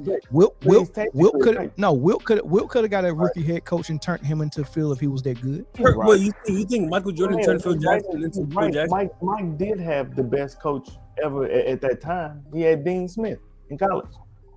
Tell the best defense player Michael Jordan ever seen in his life. What's up, Slim? Long time no hear from. What's that, man? What's that? You hear what's going on? Yeah, bro. I wanted to jump in on that Wilt conversation on another level because I can't even cheat on my old lady and average 11 points in the men's league. More or less do all that. So, bro, I'm giving that to Wilt. How y'all feeling, bro? I mean, I agree, man. That was part of his statistics. That's the stats. He got the brides, he got the points, he got the rebounds, he got the blocks. I mean, he's the GOAT of the paper resume. The stats, the record books. According to the stats, he's the greatest individual player. Oh, by far, individual player. No. And that's the point. That's the point I'm trying to make. No, you determine. No, you don't. Asset. Aaron, you don't determine. Aaron, stop. You don't. Aaron, logically speaking, you would not. Aaron, you don't determine who the greatest player is by the stats. You determine who the greatest player is by watching them. Slim, if Slim played college ball, played some semi-pro, right? Mm-hmm. If I was to hire you as a scout, mm-hmm. and I was like, man, I want you to go find me a point guard for my program. I can find you one right now because I referee. Okay, right now, but you're gonna do that based on watching them play. Yeah. Right. You're not gonna grab the record books and be like, man, what did they average last year? I'll use it as a guide to, you know what I'm saying, gauge how he getting them points. You know what I'm saying? So going off what you said, yeah, I can see his stats. Yeah. You go watch if it's between one player or other, it's 2 point guards that you heard it was good and you want to see both of them play. You're going to go and watch them play. You're going to see their footwork. You're going to see what type of touch they got around the basket. Are they shooting free throws? They got a good You're going to watch all of that stuff and observe, and then you would look at the stats because you want to make sure that what your eye is seeing matches what the stat book is saying. But you can't have one without the other. You just can't look at the stats and not have the eye test as well. That sounds like Chris Duhon and Torres Bright, bro. Right. Same year. Yeah, them 2 recruits, Chris Duhon's killer. Besides his shitty ass free throws, what weakness does Wilt Chamberlain have? You just named one, right? And Michael Jordan didn't have one. Michael Jordan never had one? Michael Jordan didn't have a weakness. It depends on what you define as a weakness. right? Oh, what do you What define do as a you weakness? define as a weakness? Hold on. Because Wilt Chamberlain is 10 times a shot blocker Michael Jordan is. He's 10 times a rebounder. He's arguably a better scorer. I think he's a better scorer. At peak for peak, Wilt Chamberlain did lead the league in assists. You know what I'm saying? So like his one, since like you could like imagine you had a player, right? Who averaged five like points in every category. 5 rebounds, 5 assists, 5 assists, 5 steals, whatever that. You know what I'm saying? But imagine you had a player who had 20 points in 3 out of 5 statistical categories. You know what I'm saying? He's four times better than he is in most, if not all, the categories besides. All right, so let me ask you a question. Saying a 7-footer. Wait, Aaron. Saying that a 7-footer is a better shot blocker than a guy that's 6'6" and play guard does not say that the 6'6" guard has a. But it's not a weakness. It's not a weakness. Weakness, state or condition of lacking strength. Or disadvantage. He's not a center, so he's not gonna grab as many rebounds as a center. That's not a weakness, brother. That's not a weakness. Disadvantage. It literally says disadvantage. That's not a weakness. If you put him in the league for 7-footers, you think he's gonna have a disadvantage or an advantage? Let me get in here. That's not a weakness, bro. It is a weakness. That's not a weakness. It's a weakness. Aaron. By definition, it's a weakness. That makes no sense. Aaron. No, what you're saying makes no sense. Hold on, Corey. If there was a league full of 7-footers, it'll be Space Jam. It'll be Space Jam. Exactly, it's Space Jam. And Mike, Jordan won that. That's a good point. Who would do better in Space Jam, Michael Jordan or Wilt Chamberlain? We saw Michael Jordan do it. Realistically speaking, we just saw Jordan do it. Okay, that was visual effects. Realistically speaking, who could body up those 7-footers? You said realistically speaking, who would do better in a cartoon? That bro, what's the real shit, bro? Like, bro? I'm making a joke. That's not my point. I'm making a joke. But Aaron, let me ask you a question. That was a joke. That was funny. Let me ask you a question. Right? If I'm scouting, right, and I'm scouting for a guard, am I scouting for a guard at 6'6" to be a shot blocker? No. Okay, what if you're scouting for the best player on the team? And what if I'm scouting? Hold on. What if you're scouting for the best player on the team? You got one guard, 6'6", 187 pounds, averaging 30 points, 5 assists, 5 rebounds, 2 steals, and a block. And Anthony Hardaway. And 50%. And then you got a center who is dropping 40 points, 20 rebounds, 10 blocks, 5 assists. You got the 9-3, 9-4 Orlando Magic. Look, Aaron. Aaron. Common sense would tell you to take that 7-footer, but guess what? Exactly. They did that with Sam Bowie, and they did that with Greg Oden, and it didn't work out. Look at Kevin Durant and Michael Jordan. That shows you how good Mike was. Oh my God! Are you comparing Sam Bowie to Wilt Chamberlain? Okay, so I'm gonna listen. You just asked me if I'll take a 7-footer. Listen to this, Aaron. Aaron. What you just did was you asked me to pick somebody off of the stats, right? Okay. But that 35-5 2-1 could look so much. At 35-5. Yeah. No, 35-5 2-1. Those are the stats that you said. I'm tweaking. So that 35-5 2-1 could look so much sexier than that 40-20 whatever else fucking shit you said. So Michael Jordan is just the sexiest NBA player that ever lived to you? Yes. Yeah. Can you put the fucking rapper with his butt tooted up in the air, bro? Can you put the fucking rapper? That's well deserving. I'm not getting cooked. No. It's just a wild pause what he just said. That's just a wild pause. Michael Jordan's a GOAT because he's sexier than Wilt Chamberlain? Yes. When it comes down to you have to take stats and eye tests. You can't take one or the other. What the fuck? I'm sorry. I'm They both. You have to have the stats and have the eye test. You're watching Jordan literally cook over people that are trying to take his head off, and you're watching Wilt Chamberlain. What people were biting Wilt Chamberlain's legs? Wilt people were literally biting Wilt Chamberlain's legs. He had bite marks in his kneecaps. What are you talking about? He had bite. You telling me a man? No, his first NBA game. Wait a minute. So you mean to tell? Hold on. So you mean to tell me that? You mean to tell me that? Hold on. You mean to tell me that Wilt Chamberlain's competition was only as tall as his kneecaps? If you think that's true, I fear for your mental health. That's what if you just said. If you think that Wilt was going up against dwarves, look at his face. Look at his face. He's that serious. He thinks that dwarves are in the NBA. I didn't watch Wilt play. No, because he was jumping so fucking high that people were biting his kneecaps. The nigga was touching 13.3 at 7'2". And you do this every time. You come on the stream, man, and you cook your meat off the bone, and then you think you cooking people, man. You have not said anything that has just. I haven't been talking. I've been letting you talk, man. Look at you, both of your mans. One of your men said that Michael Jordan is the sexiest NBA player. That's why he's the GOAT. And your other man said that there was dwarves playing in the 60s. I gave you credit because I said Wilt Chamberlain bagged. I gave you credit because I said Wilt Chamberlain bagged the most bros. I gave you the credit. Okay. Going back on that point, how is Michael Jordan the sexiest? Wilt Chamberlain bagged more bros than him? Makes no sense. Yo, come on, man. Can we get back to basketball for real? Aaron. Hold on. Play that cooking noise. I deserve that. Play the cooking noise. I don't know. I ain't got it no more. You don't. What did you cook?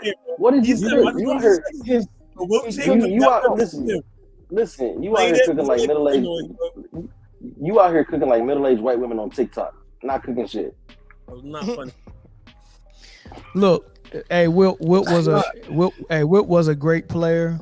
I mean, he passes the eye test. He was unbelievable, man. The record books was unbelievable. He just missing that one leg. And the major thing he's missing is the fact that Michael Jordan just was a better basketball player than him. And number two, Michael Jordan won more than him. So the records is one thing for him that he got going for him in this debate, but he missing the other two legs of the triangle. You can't prove that he's a better basketball player. You can prove that he won. I can by watching both of them play. So what? Michael Jordan mastered more than game than Wilt. Like what? I'm so happy with it. Everything that you can practice in basketball, Michael Jordan mastered. Rebounding.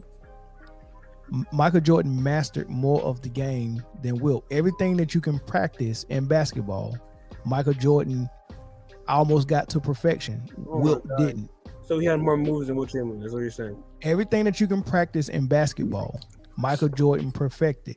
MJ is dating because he doesn't let it it's almost like if you was a pitcher, and how many pitches you think it is, Corey?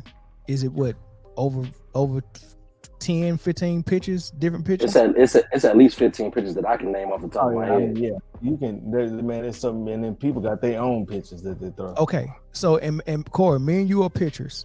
Okay, you got the best fastball and the best curveball. Okay, but I can throw all 15 of those pitches to perfection. I might not be the best at all of it, but I can throw all of them to perfection. Which one is the better pitcher? Can you give that? I would say the second one, but can you give that in like Wilt versus Michael Jordan? He does a tween better than Wilt Chamberlain? Okay, of course. He does a behind the back better than Wilt Chamberlain? Okay, of course. He's a guard. He does what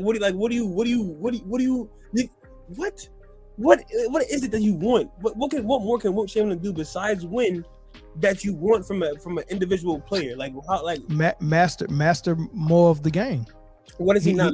And that's the disadvantage that 7-footers have, because sometimes their body just won't allow them to master certain things. To do a double behind the back. Is that like Wilt bringing the ball up against pressure was probably not going to be something that he was going to be able to do. He did at a high level. Him being able to stop and pop from mid range on a dime was probably something that Wilt wasn't gonna be able to do. Him shooting free throws was probably something he wasn't gonna be able to master. Okay. Michael Jordan mastered those things. Can I respond to that? Sure. So when I said Wilt Chamberlain was a way better shot blocker than Michael Jordan, he said, "Oh, he's a guard." Now he's saying, "Oh, Wilt Chamberlain can't do a stop and pop on a transition." Well, when you responded about the shot blocking, Kevin Durant. Listen. When you were 70 pounds. Wait, stop. I ain't got bad credit on only the cosign. Not 300 pounds. So listen, Aaron. When you made that comment about the shot blocking, it had nothing to do with me saying MJ was a better shot blocker. It had something to me saying that MJ didn't have weaknesses.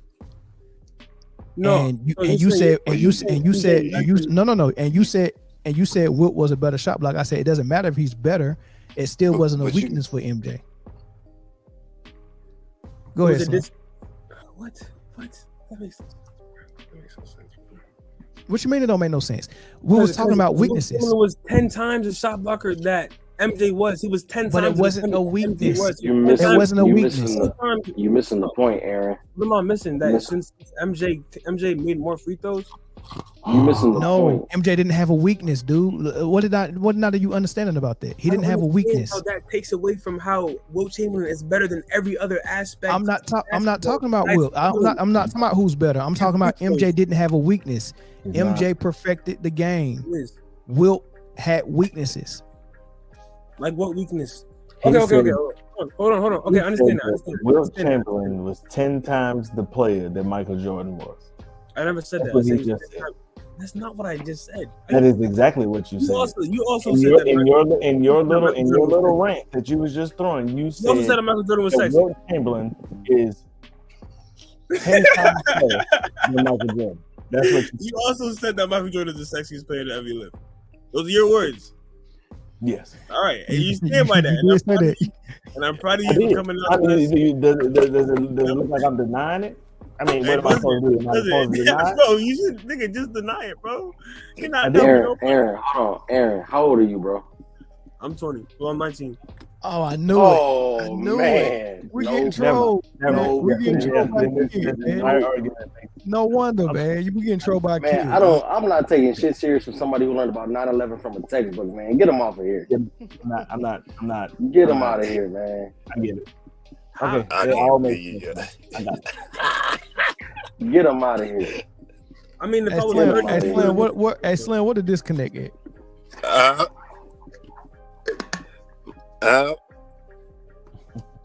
He said, "Where did disconnect at?" Y'all letting that next video on basketball. Yeah. Y'all been alive. You not cooking nothing, man. You haven't said a single thing that has made. You're not. You guys probably said one or two things out of 1,000 things. You're not cooking anything, bro. I'm just no offense, but I'm 1v3. You like what did they used to say about when you get a perm, Chris? You get fried, dyed, and laid to the side. Bro, how do you not think what was the GOAT? And you were born in like you were alive at that time. How do you not think what was the GOAT? Alive. Were you like 70? I've never seen Wilt play. Bro, like 70 in the face. Hold on. Who looks 70 in the face? I know you're not talking about me. I can't even see your face, and you sound dumb in the face. Aaron, cut your camera on, Aaron. I gotta see how you look in your face. I got to with my phone, bro. Please turn. You said you gotta take your retainer out. I said just know I'm sexy. Just know I'm sexy to Michael Jordan. Just know I'm sexy to Michael Jordan. Turn your camera. Why you want to see, bro? I don't trust dude, bro. Why you want to see me, bro? What you mean? You didn't already ask me, could I kick? This man can't even buy alcohol trying to talk about who to go. Come on, man. It sounds like y'all bought too much. The hell? Come on, man. It sounds like y'all bought too much alcohol. God damn. It sounds like you've been drinking too much alcohol, and you're not even of age yet. Bro, this nigga has said 20. I've counted. Oh 20 my god, man. Hold on. You know, Jordan must have did something to your family somewhere down the line. Jordan had to have done something to make you this mad. Dunked on my grandma. Wilt did something to that family. Nah, low key, more than likely not. Wilt Chamberlain. You know what? He probably the offspring of Wilt Chamberlain for real. Yeah, like Otto Porter Jr. You about the right age, young man. I'm not actually. He died in 1999. My daddy is the GOAT. This nigga has to be. This nigga has to be. Yo, My daddy is the GOAT. That didn't make any sense. That didn't make No, any you're sense. not making sense, man. He died in 1999. You said nothing that has made sense. That's probably his that's probably his grandpappy for real. Granddaddy. Is that what it is? You must don't know. Wilt used to go to the sperm bank for extra money. They wouldn't get paid that much back in the NBA back then. That was funny. That was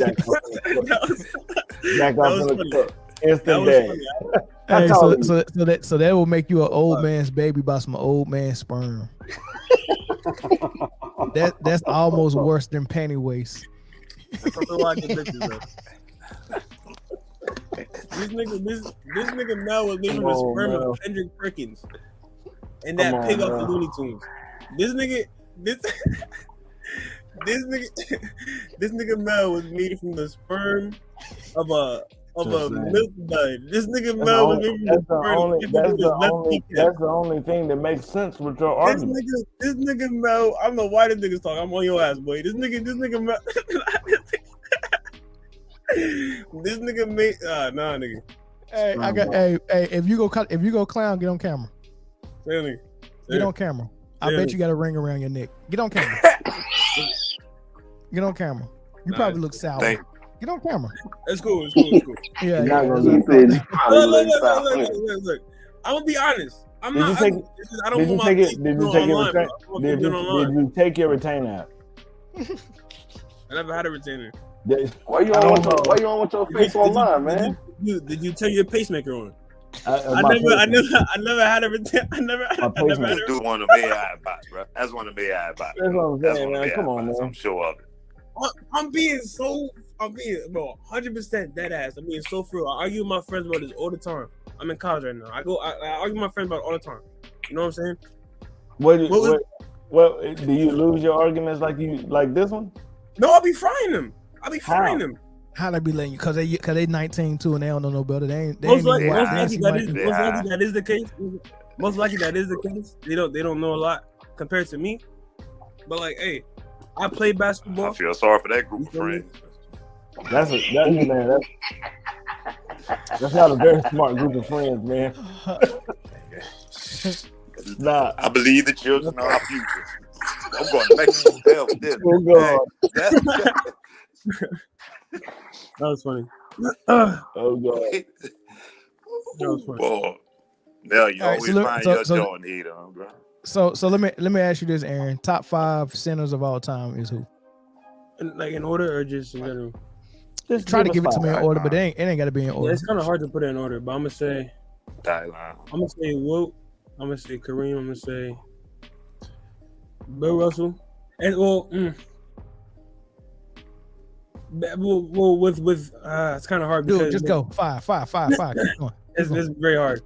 It's very hard, nigga. Come on, you got two more. I'm gonna say Akeem.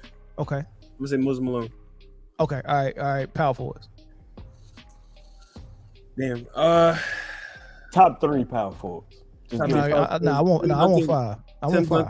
Tim Duncan, Kevin Garnett. I guess you could. Dirk. Okay. I don't know why that was a struggle for that one. Damn, Carmel. I'm gonna say, damn. This is you're missing a lot. You're missing a lot. I'm gonna say Karl Malone and Bob Pettit. This nigga say Bob Pettit. This is definitely all right. Small forward. This is about small forward. I'm gonna say LeBron, Larry Bird, Dr. J. Hold on. Start over again. Small forwards. LeBron, Larry Bird, Dr. J. Okay.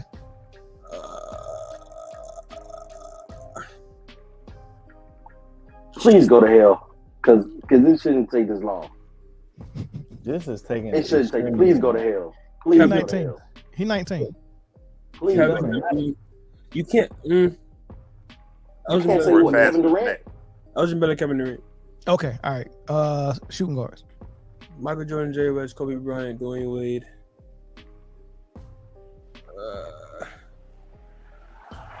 I'm not gonna lie, I think. Is it? You think it's wrong to put James Harden above Allen Iverson? I think it's wrong to have James Harden anywhere near the top 5. In shooting guards? Yes. Top 50. He's not even in the top 50. But go ahead. top 50 shooting guards. What the hell? Yeah. I guess. Look, listen. I can name 10 I can name 10 shooting guards. I guess Kai Justin. That's 4. No, I said Kobe, Jerry West, James Harden. That's 5. No, I didn't say James Harden. I was asking the question. No, he said 4 before that last one. He said Dwayne Wade in there too. Yeah, I said that's fine. That's fine. Oh, MJ, West, Kobe, Wade, and Iverson was the 5th. I guess Drexler. Okay. All right, and then point guards.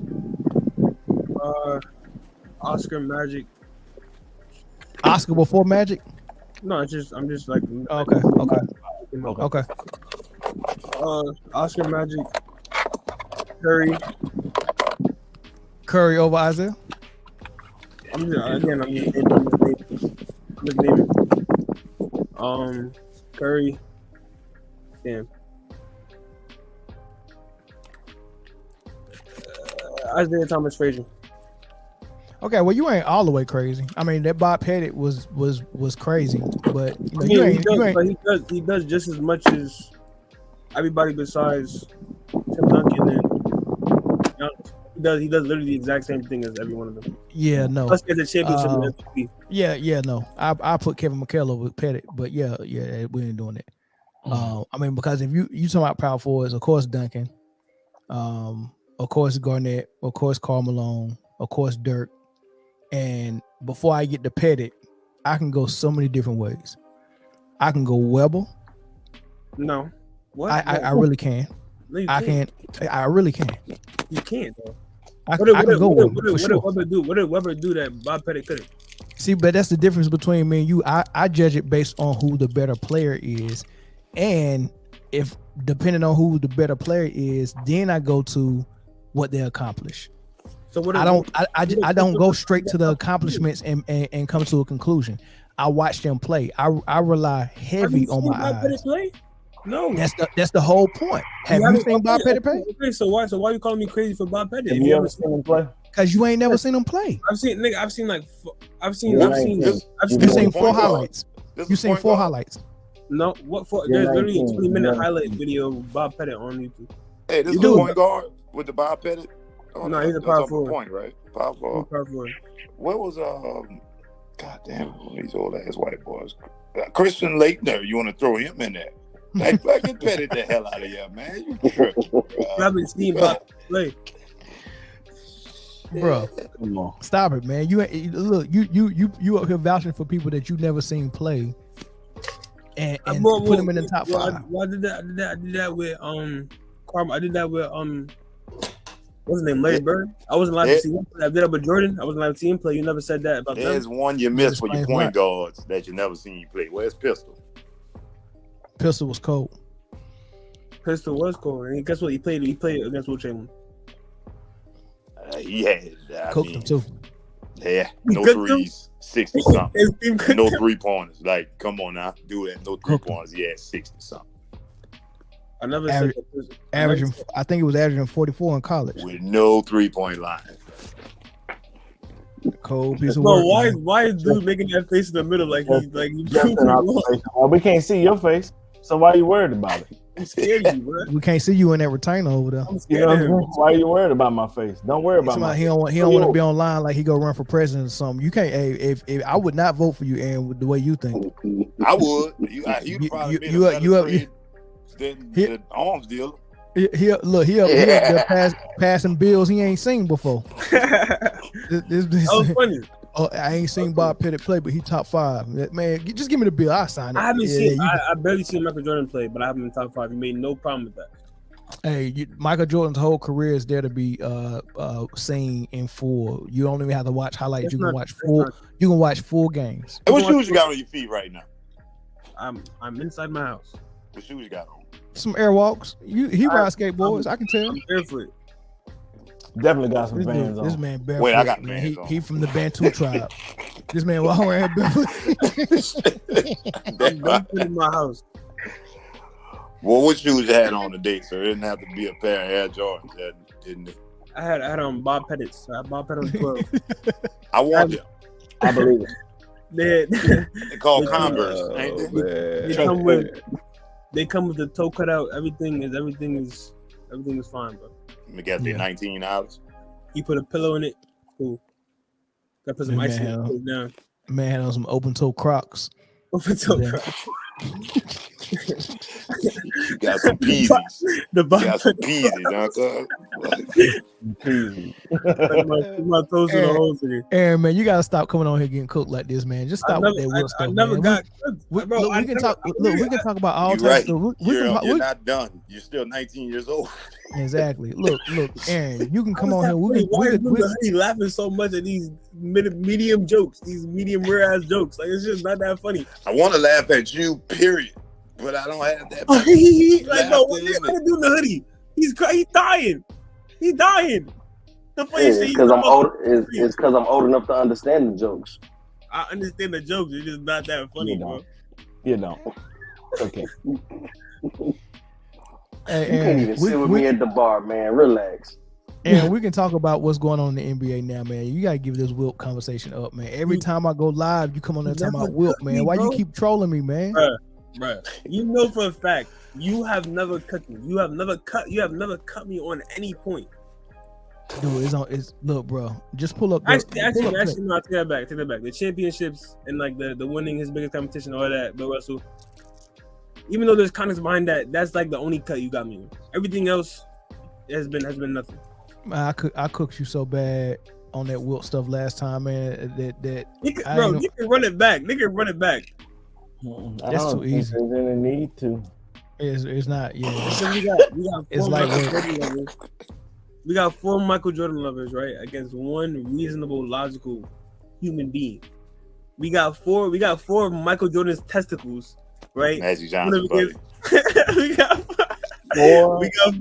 four Johnson, buddy. Testicles and 1 kid that was born from a sperm donor. That's the funniest thing he said. That was funny. That panty waist, boy. that panty waist will have you daggone vouching for people you ain't never seen play. This boy a bot, man. And over there. Why you look like that when you laugh, bro? You making me uncomfortable, bro. It's looking like he knows something I know, bro. I'm scared of this man. He know a lot you don't know. This nigga laughing, he got something up his sleeve, bro. I'm scared, bro. This nigga about to pull a Yeah, it's so funny, man. This nigga laughing, he about to pull a boomerang out of his pocket, nigga. Say, yo, Chris. But that's not the only team he faced, though. Oh boy, this is too. He faced the Lakers too. And that was old too. Man, what else you want to talk about? 30. He was the same age as Isaiah. This ain't fun no more, man. Aaron. Yo, what's that echo? Hey, I want to talk about something. Saturday. No, was it Saturday? New Year's Eve? When was that? Saturday, yeah. That might have been the best 2 college football games I've seen in a long, long time. I don't want to talk about it. Why not? I don't want to talk about it. I want Jim Harbaugh fired. Oh, you a Michigan fan? I'm sorry. I want Jim Harbaugh fired immediately. The coaching, the play that they ran, the first drive on the 4th and goal, that might have been the dumbest play call I've ever seen in my life. I will say that we did get fucked on 2 separate occasions. We got fucked on the touchdown that got called back. Okay. Because he didn't gain possession of the ball until he was in the end zone. That's true. And Dez caught it, but go ahead. And the targeting call that got reversed. That was questionable. But he led with the crown of the helmet. That wasn't going to save you. Forward. That wasn't going to save you. It would have gave us a fresh set of downs, plus 15 yards. It would have gave you 15 yards, and it was only 8 seconds left. No, it was 16 seconds left. Oh, 16. Sorry. That wasn't going to save you. And in college football, you can do a lot with 16 seconds. That wasn't save you. Because if you get a first down, the clock stops until you get to the line. That wasn't going to save you. Then you can clock it, get a play out of bounds, all different types of shit. That wasn't going to save you. But that touchdown that got called back definitely fucked the flow of the game up. And fucked the game up because they fumbled on the next play. because that play shouldn't have happened because it should have been a touchdown in the first place. Shout out to TCU going to the national championship. Fuck TCU, man. That's crazy, right? Crazy. But Jim Harbaugh needs to be fired expeditiously. Nah. His lack of finishing in big games has leaked over from the league to the college. What do you mean? He's beating Ohio State. That's the biggest game. That's not a national championship. That's not a national championship. Yeah. You ain't got to worry about that because TCU going. Will Chamberlain almost got drafted as a tight end. Just saying. Oh my goodness. LeBron, Hey, Aaron. Oh, man. I found it. You ready for it? What up? When I cooked you. You ready? Yeah, go to the one part, the one clip. Oh no. It's several. This is the first one I found. Go to a 10-second clip, bro. No, that's the question. If the Pistons got old and Dennis Rodman was on the Bad Boy Pistons and John Sally was on the Bad Boy Pistons, how could they both be part of the final three-peat with Michael Jordan and be a key component? Because if they was old with the Pistons, they had to be super old playing with Michael Jordan. And how the hell did Michael Jordan win with those old guys? Not to mention, the old that you're talking about was a 28-year-old Dumars and a 30-year-old Isaiah. And if that's old, then how the hell did Jordan win his last three-peat at the ages of 34, 35, and 36? Because he was 5 years older. He was 5 years older than the Bad Boy Pistons when he beat them. So was the Pistons old or not? That's a good point. Okay. I'm saying you're not gonna let me play my part. No, you how? You're not gonna let me play my part. A cooked clam can't talk. You was already cooked, bro. This is what I'm gonna let a cooked clam talk. This for? is what's the word? This is what's the word we're looking for? This is fixed. It's rigged. Nah, basically, this is propaganda. This is propaganda. This nigga's conspiring against me.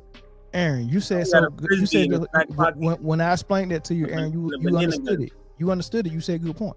Yeah, bro. Yo, if a good point is a good point, I'm not gonna say it's not a good point just for the validity of my own case, like you guys do. All right. I'm gonna say it's a good point. You sound like the people that said that Floyd Mayweather waited for Pacquiao to get old and fight him, but Mayweather is older than Pacquiao. He didn't even play what I said after. Okay. If you want to, I'm not gonna lie. That's not the only team he faced though. Jordan. He faced the Lakers too. And that was old too. Magic Johnson was 30. He was the same age as Isaiah. He was old too. Magic Johnson in 1991. I don't think he was. He was older. Magic retired early, bro. Remember that he retired early. Look, I'm not.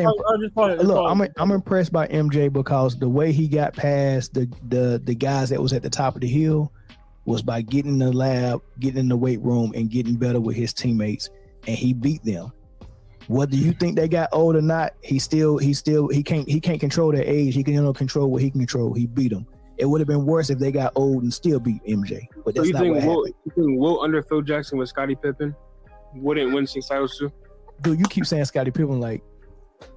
I'm just saying like what is Scottie Pippen? A guy that was a rookie that wasn't expected to be an all-star that turned into an all-star. That's anybody that's drafted or anybody that joins your team. Any teammate can turn into a Scottie Pippen if they work hard. That's not true. Oh, are you serious? Any teammate can turn into a Scottie Pippen. Yeah, if you work hard. Oh my God! The baby was cooking you too. No joke. I don't even know what to say that. I don't even understand the point of that. Can you have the guy in the beard explain to me what was happening? Aaron, are we done? Are we done? I mean, I was supposed to have been done an hour and a half ago, but you came on here trolling me. It's been done. It's been me wrong. Yeah. But yeah, the conversation. Okay. Well, you thought me wrong. You know what I'm saying? What you mean prove you wrong? You never proved me wrong. The only you haven't proved me wrong. Michael Jordan mastered more of the game than Wilt Chamberlain. Oh, you can do a tween at him. because he can do a tween behind the back, and Wilt Chamberlain can't do that. Look, all I gotta do is point to shooting and free throw shooting. It is already a wrap. Yeah, it's already a wrap if I point to block shots and rebounds. But he's a guard. No, it's not. Yeah, it's not. Yeah, it is. That is something that Wilt does better than Michael Jordan. Way better. Right. And I named you a weakness that Wilt had, and Michael Jordan don't have a weakness. I don't see how you don't understand that. I thought you was in college. I don't. What are you studying in college? Mechanical engineering. That makes that. So I take statistics, right? So that makes no logical sense. Are you serious? A weakness don't make sense to you? I said. That's not what I said. Let me say it clearly before you respond. Yeah. Right? Let me say it clearly before you respond, please. Right? Yeah. A weakness. Michael Jordan has none. When it comes to basketball, Michael Jordan doesn't have any weakness. Wilt has several weaknesses. Okay. Now, you're an engineer. I'm an electrician. Right. I'm an engineer as well. Corey is an engineer as well. Yeah. Right. All right. So we deal with copper wire, and we know what conductors are. The best conductor is gold. Most metals can be conductors, but some have weaknesses. Right. Mm-hmm. We would use gold as a conductor if it was cost effective. It's not cost effective. We use copper, but that's the weaker metal than something like gold, right? So my point is this: having a weakness means that it's something I have to work around. Having no weakness means I don't have to work around it, right? So when you have a player that got a weakness, like i.e. LeBron James, he can't shoot, you always have to surround him with shooters. Having a center like Wilt, who can't initiate offense and can't run an offense, he has to have a point guard run the offense for him. Having a player like Michael Jordan who has no weaknesses, you can put him anywhere. That's not true. So what if you're on a team with no paint defense? No, then you'd have to fill that position. Just like if what was on a team with and he didn't have a good point guard, you would have to fill that position. It's a team game at the end of the day. You're right. It is a team game, and it's five positions.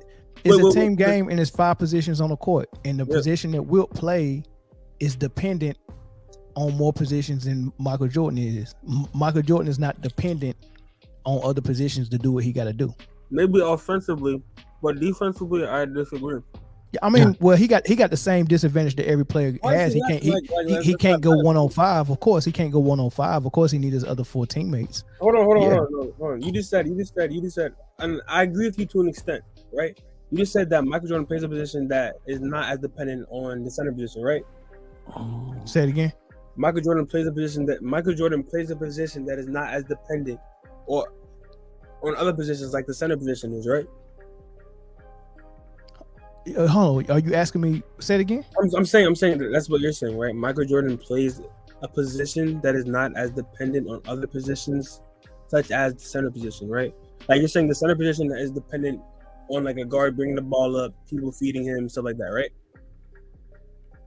Yeah, centers are more dependent. Post players are more dependent on their wings, other than the wings.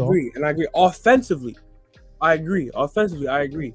In terms of defensively and rebounding, who is the guard not dependent on the center to get the rebounds and stop people in the paint? Mm-hmm. Exactly. So every position has its job. Every position has its duties. Every position has its plus. Every position has its weakness. Every position has a weakness. Michael Jordan never had a weakness. It's like no, he did not in his individual game.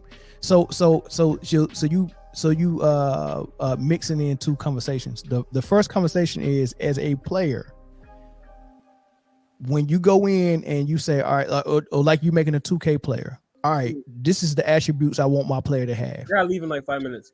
Okay, all right, I do too. So for Michael Jordan to go in the gym and perfect his game, he perfected more of the game of basketball than Wilt did as an individual player. Now the point you just made is when you're on the floor with your other 4 teammates, you are somewhat dependent on your other teammates, of course. But as an individual, Michael Jordan elevated his game and perfected more of the basketball game than Wilt did. Okay, can you name the specific aspects of his game? I can name one. I'm not gonna name all of them, but hold on. I can name one. Free throws. Wilt can't shoot free throws. Wilt can't shoot jump shots. Wilt can't shoot three. Wilt can't shoot. Wilt cannot shoot. He was shooting. Bill, there's a 10-minute. Look. Think about it. Wilt can't shoot. Yes, he shot. He was shooting jump shots. It's a weakness. Wilt can't shoot. Wilt can't shoot. He couldn't play like Shaq. So what do you think he was doing? Wilt can't shoot. If your free throw percentage is in the 30s, you can't shoot. That's not true. If you can't shout free throws, you can't shoot. Name me the great shooter. Name me the great shooter that can't shoot free throws. I can't do that, but I can however name. Hold okay, on, and you want to know how you just lost it? You want to know how you just lost it? If you wanted to win that argument, your first answer should have been Wilt, because you just told me Wilt was a great shooter that wasn't a weakness, and I just told you to name me a great shooter that can't shoot free throws, and you didn't say Wilt. You didn't say Wilt. He's not a great shooter. I didn't say he was a great shooter. Okay, all right, thank you. It's a weakness. No, it's a weakness. You put him to the free throw line, he can't hit him. He can't hit him at a greater than a 50% clip. That's horrible. Is Michael Jordan a great? Michael Jordan shoot fadeaway jump shots better than Wilt shoot free throws. Wilt Chamberlain is argued. It's a weakness. Wilt Chamberlain shoots fadeaway. It's a weakness. It's a weakness. It's a weakness. What? It's a weakness. Wilt Chamberlain shoots fadeaway jump shots better than Michael Jordan shoots three pointers. It's a weakness. So what? Wilt Chamberlain shoots. Okay, that's my point. I said Michael Jordan don't. Wilt Chamberlain has weaknesses Michael Jordan doesn't. Wilt Chamberlain shoots fadeaway jump shots better than Michael Jordan shoots 3 pointers. What's your point? Wilt Chamberlain has weaknesses in his game Michael Jordan doesn't. That's the end of the discussion. It doesn't make any, bro. It does make sense. You're an engineer, right? You're an electrician. You should think about things logically. You should think about how you think about things mechanically. You should think about things systematically, right? Yeah. So I don't understand what you're not seeing when comparing these two players. Hey yo, my brother, you're muted, bro.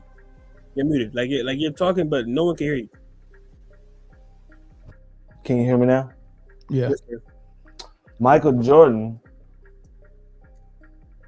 has 0 weaknesses. Oh my God. Wilt Chamberlain has multiple weaknesses.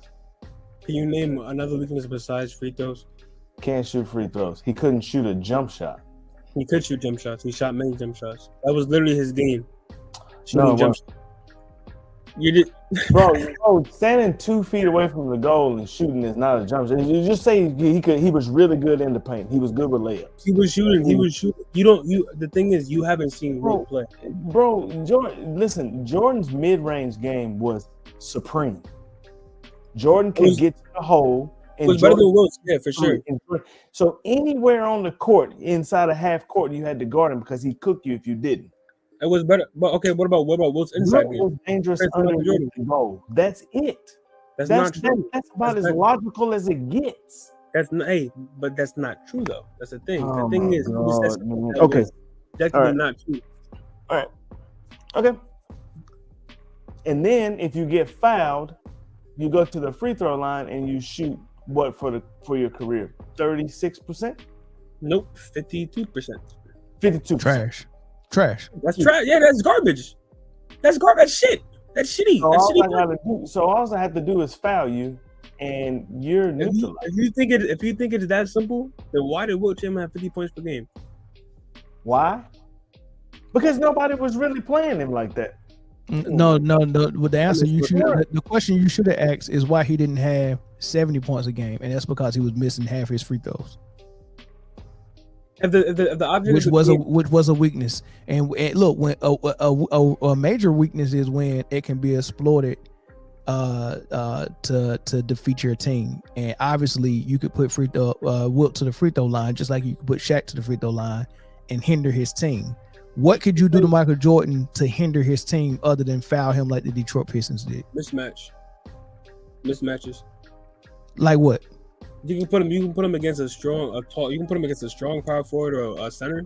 They tried that. Cliff Robinson tried that against him in the Portland series. You put him against an all-star center, he's not guarding him.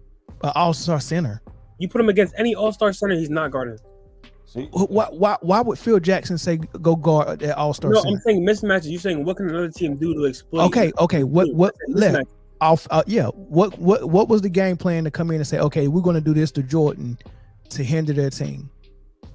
What weakness was they going to exploit? Okay, we're going to go under. Hold on. What was it? Hey, we're going to go under his screens and make him shoot jump shots? No, he'll knock him down. It was instead of pass the ball. He couldn't pass early in his career. He barely passed. Bro, that was the game plan. That was by the Pistons themselves. Was to foul him in the. No, bro, the Pistons themselves. It wasn't that he couldn't pass. He didn't pass because he liked to score. Yeah, that's a weakness. Okay, how long was it a weakness? And what did he do? Coached him. So how long? So was it a weakness long or more years than it was a strength? No, Wilt weaknesses was his weaknesses his whole career. Dude, you got to stop showing up like this, getting cooked. That means you're not cooking me though. You're not cooking me though. Oh my god. Regardless, if he has one fallacy in his game, he's still 10 This man don't know, man. You know they say if you put a lobster in a pot of water and you cut the heat on very slowly, that they never realize they getting cooked until they did. Did you know you could do that to a lobster? This is what's going on. Yo, did he die? Is he okay? No, we just tired of you being stubborn, man. Did he just have and the only thing that you can do is just try to crack a joke or something to keep you from getting smoked, but it's not working. I'm not getting smoked. I'm getting smoked. Just arguing with two old heads about old head, but y'all should be like, oh yeah, he's the oldest head, so he's the best head. Y'all should be like, yo. Exactly. Y'all should. If anything, y'all should be. Ain't your 5 minutes up? I thought you had to go in 5 minutes. I do actually have to go. I'm trying. Look, unlike you, I'm about to go lay beside something fine, right? And I gotta go to bed, man. What you lay beside? You gotta go and retriever. No, I have a girlfriend. If I was gonna comment on that, but that's so disrespectful. I was gonna make a joke. But I'm don't do that, Aaron. We're gonna have to go. We're gonna have to find you a 19-year-old. Yeah. Hey man, enjoy your day tomorrow, bro. When class start back up for you? Actually, 2 days from now. Okay, what you plan on doing after you finish your degree? I'm not gonna lie. I'm not gonna do anything pertaining to my degree. I actually want to pursue music. But you want to pursue music? Yeah. What are you? What kind of music you do? Hip hop, jazz. I play like. Okay. So. Send me some stuff. That's what I'm saying. Why don't you send us something so we can listen to it? All right, but make a new theme song for my podcast. I actually think about it. We are Michael Jordan's children. We love Michael Jordan. Michael Jordan's sexy ass. We love Michael Jordan. Do it. You can use sound bites too. Yeah, I'm gonna sample it. You can sample my voice too. Make it. All right, man. I'm gonna catch you. All right, Aaron. All right, man. Hey, next time, don't come back on this GOAT stuff, man. Let's talk about the league today. All right. Which one is the GOAT? No disrespect to y'all. My fault for any disrespect. I just got a little. Yeah. We try to cook you. That's good, man. Don't worry about it. It's all good. Yeah. All right, I'm out. All right, big dog.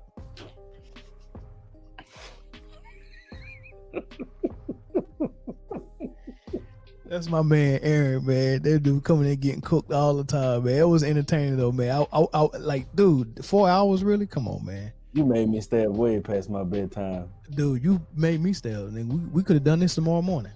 I know, for real. You wanted to do it tonight. You got work tomorrow? Yeah, I do. All right, man. I would love to talk about the Brooklyn Nets, man. We didn't get a chance to though, but it's all good. We'll do it. Yep. All right, man. Yeah. Peace.